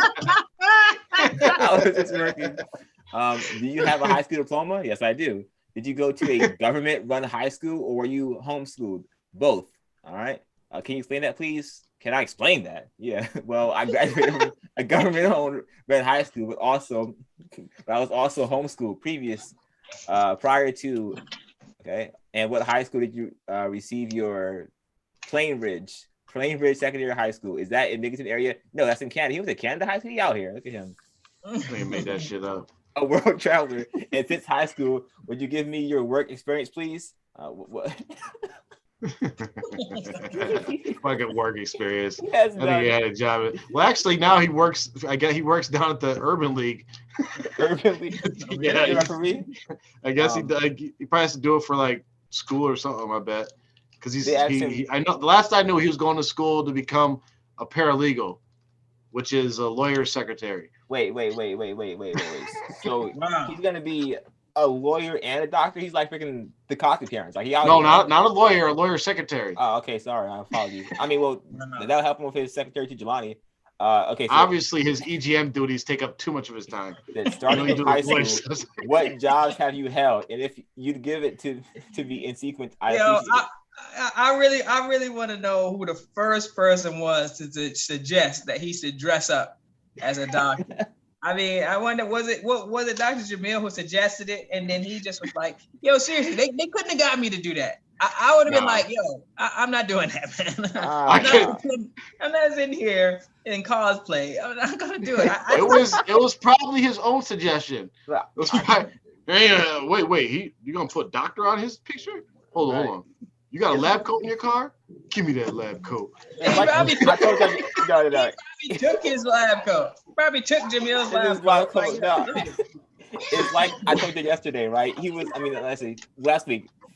This nigga thinks he's better than me? He thinks he's better than me? Hell no. I'm Dr. K2. You know, like Dr. Jamil like went pouting off like, man, I retired for this in 20 years. I suffered for this. He said just random. I worked at restaurants. I own my own business. I worked through the tip agencies quite a bit, and that's about it. Where about to work as a therapist though? Like you didn't mention that. You just forgot that when you were reading the question about the government. But these are like these are lies. You never went to no damn temp agency to work. Like, come on. You imagine like everybody knows what a temp. Everybody's ever went to a temp agency to work. Could you imagine Hussein Adams going and getting in line, waiting for a job from the temp agency? Come on, man. You know what? I would pay money to see where he does get a job at the temp agency, where the 23-year-old little supervisor, because he been there 2 months before Hussein got there, so he's supervising him, basically like, yo, pick those rocks up and put them in the wheelbarrow. He said, what? You know who I am? What? You know who I am? Yeah, Mr. Adams. You're not gonna get the 50-cent bonus if you don't listen to the supervisor. So I got a quick story. He's gonna come a Lamboys on them real quick. He's gonna be like, yo, Lamboys, handle this for me. How dare he talk to me? Quick true story. And it always all the funny stories go back to something my brother did. So when he owned his restaurant, he's talking about here, Abu's House of Halal. So when they first opened up, he was working in there. You know, he was taking orders and serving people. And I remember me and my brother went there to eat, and Hussein comes out with our food. And of course, my brother's like, "Yeah, I'm getting served by a Khalifa now." No lie. Within that same week, a message supposedly came from Jelani that he was saying can't work in there. He can't serve anybody. And he stopped working. He stopped working in there. He never worked in there ever again. Yo. Oh my goodness. We need to do a whole it's late now. We need to actually there it is of halal. Abu's House of Halal. Yep. Abu's House of Halal. Of halal HALAL. What happened to the business? Couldn't keep up with the rent. Currently, I'm owner of Babaji Enterprises. This sounds like a freaking starship on freaking Star Trek, like Babaji Enterprise. Yo, what's the name? What's that? Who's that say in the comments? TMOA 10th agency. Could you imagine TMOA had a 10th agency? Them niggas first would be taken right off the top. First of all, they probably wouldn't even be getting paid. Yo, you had to sign up. You had to come there to to work for their agency. temp agency, do like 12 hours of work in a day. You come back and get your check, and that jumps negative. You still owe us $50. Wait, What are you talking about? It's gonna be negative and say peace and Allah.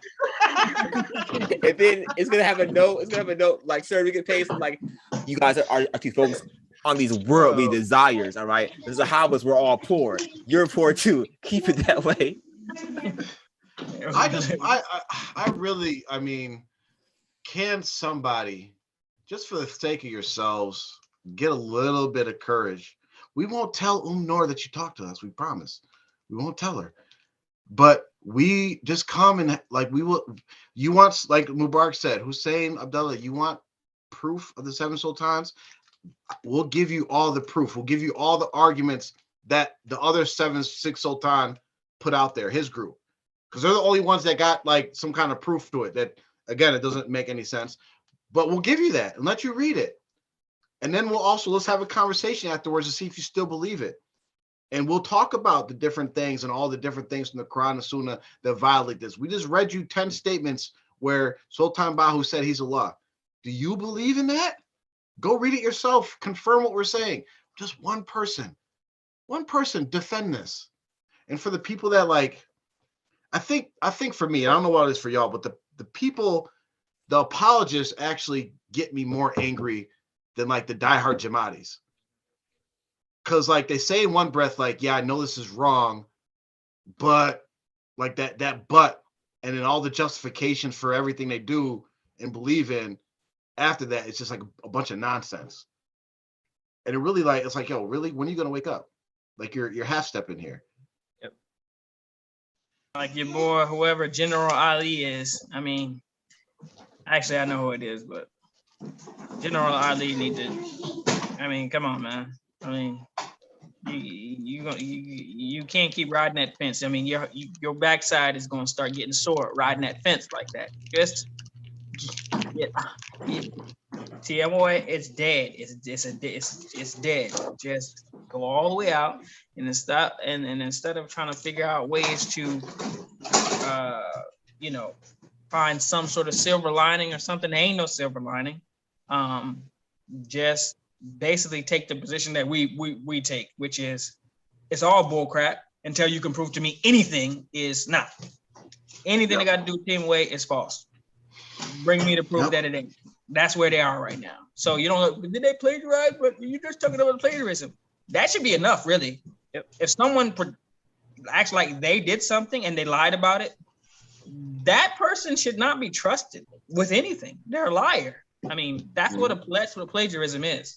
That's you lying about your work.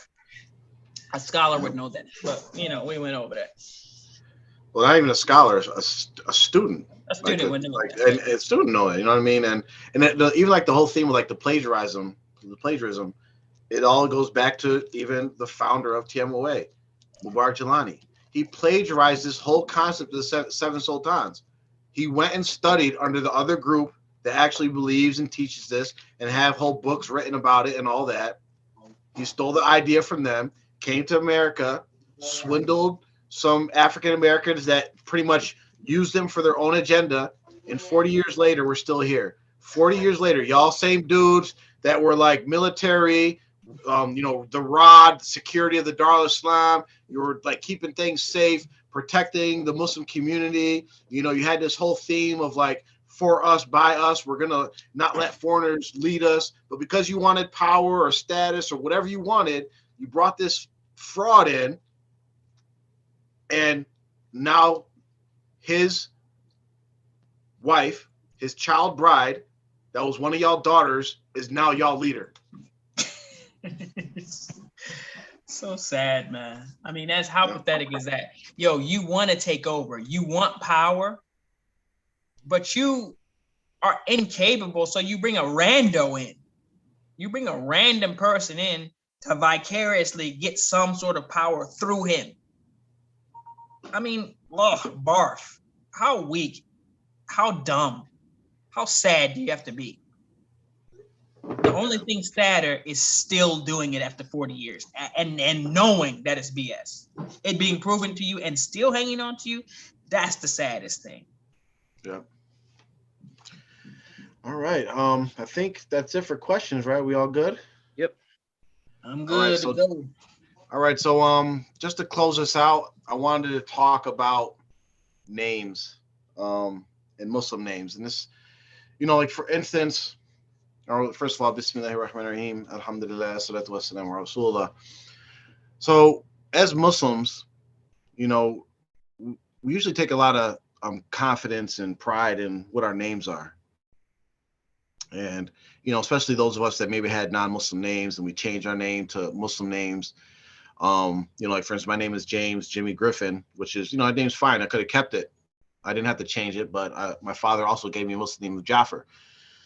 And when you grow up and like you start learning what your name means and who's had those names before, me personally and other people I've talked to, like you try to actually live up to those names, right? Like Jafar particularly doesn't have like any like significant meaning, but I look to actually who had that name before me, which was Jafar ibn Abi Talib, the cousin of Prophet Muhammad sallallahu alaihi wasallam. The one that he had his arms chopped off holding up the banner in jihad, and he has wings in paradise.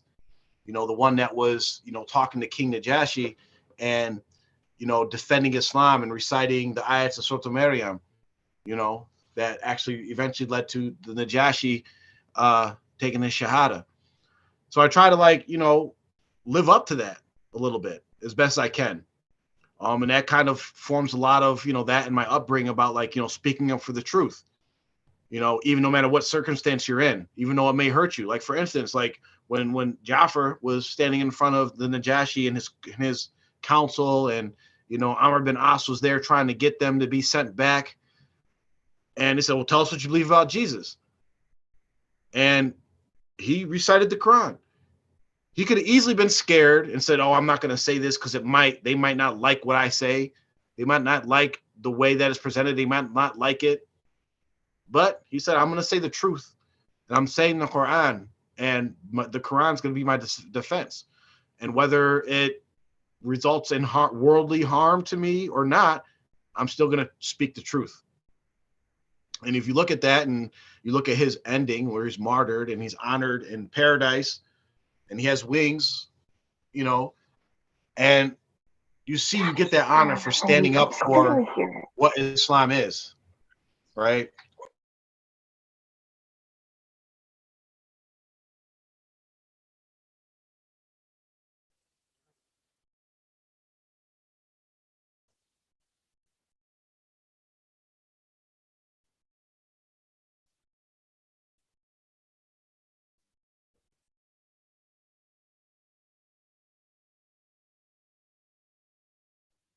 Your mic is off. After you mic is off?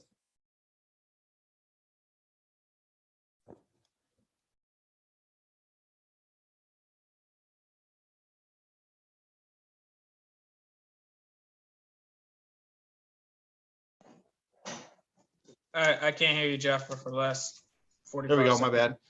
Okay, so if I wanted to talk about the name Aqil, which literally means knowledgeable, intelligent, wise. It comes from the root aql, which means to think, ponder, reflect, knowledge. And so Aqil, William Reed, live up to that name. Live up to that name. And it just so happens, I just talked about my name and like the context of my name, being from Jafar ibn Abi Talib. He actually had a brother named Aqil. And Aqil, he didn't become Muslim for a while, until like a few years before Rasulullah passed away. But it shows you that no matter how much time goes on, no matter what mistakes you made in the past, no matter how right you thought you were in the past, and no matter how old you are, you still have a chance while you are breathing to make decisions and make choices based off of your knowledge based off of your intelligence, based off of aql or aqil. As Allah says in the Holy Quran, He says, thus does Allah make clear to you His verses, that you might use reason, that you might use aql, ta'qilun. So aqil, we're begging you, not begging, pleading with you to use your aql, to use your courage, to recognize where you have went wrong. We have provided you with all the evidences and the proof. And for anybody that's on that same wrong path as aql, that are using their age or their arrogance or their status with other people or whatever they're using to stay on this path of falsehood or to prevent them from looking into the truth. Use your intelligence, use your reason. Allah mentions reasoning or aql or intelligence in the Quran 49 times. 49 times He's telling us to think. So just think. The worst case you can have by thinking and examining your beliefs, especially if someone's coming and telling you, we have been telling you for I don't know how long now, what you're doing and what you believe in is wrong. At least have the courage to step back and say, let me consider what they're saying. And if you still find that you are right, then you should have the courage to say, you know what? I'm going to prove to you why I'm right. I'm going to show you how you guys are wrong. Come tell us how we're wrong. Guide us. We want guidance. We actually look forward to when we're shown wrong because it shows that we've increased our intelligence. And it shows that Allah is providing us guidance. It shows that we're getting closer and closer to the straight path to Allah. So again, look at your names, look at the meanings, try to live up to them, have courage, and use your intelligence. So that's all we have for today. Everybody have a good night. Assalamu alaikum wa rahmatullahi wa barakatuh.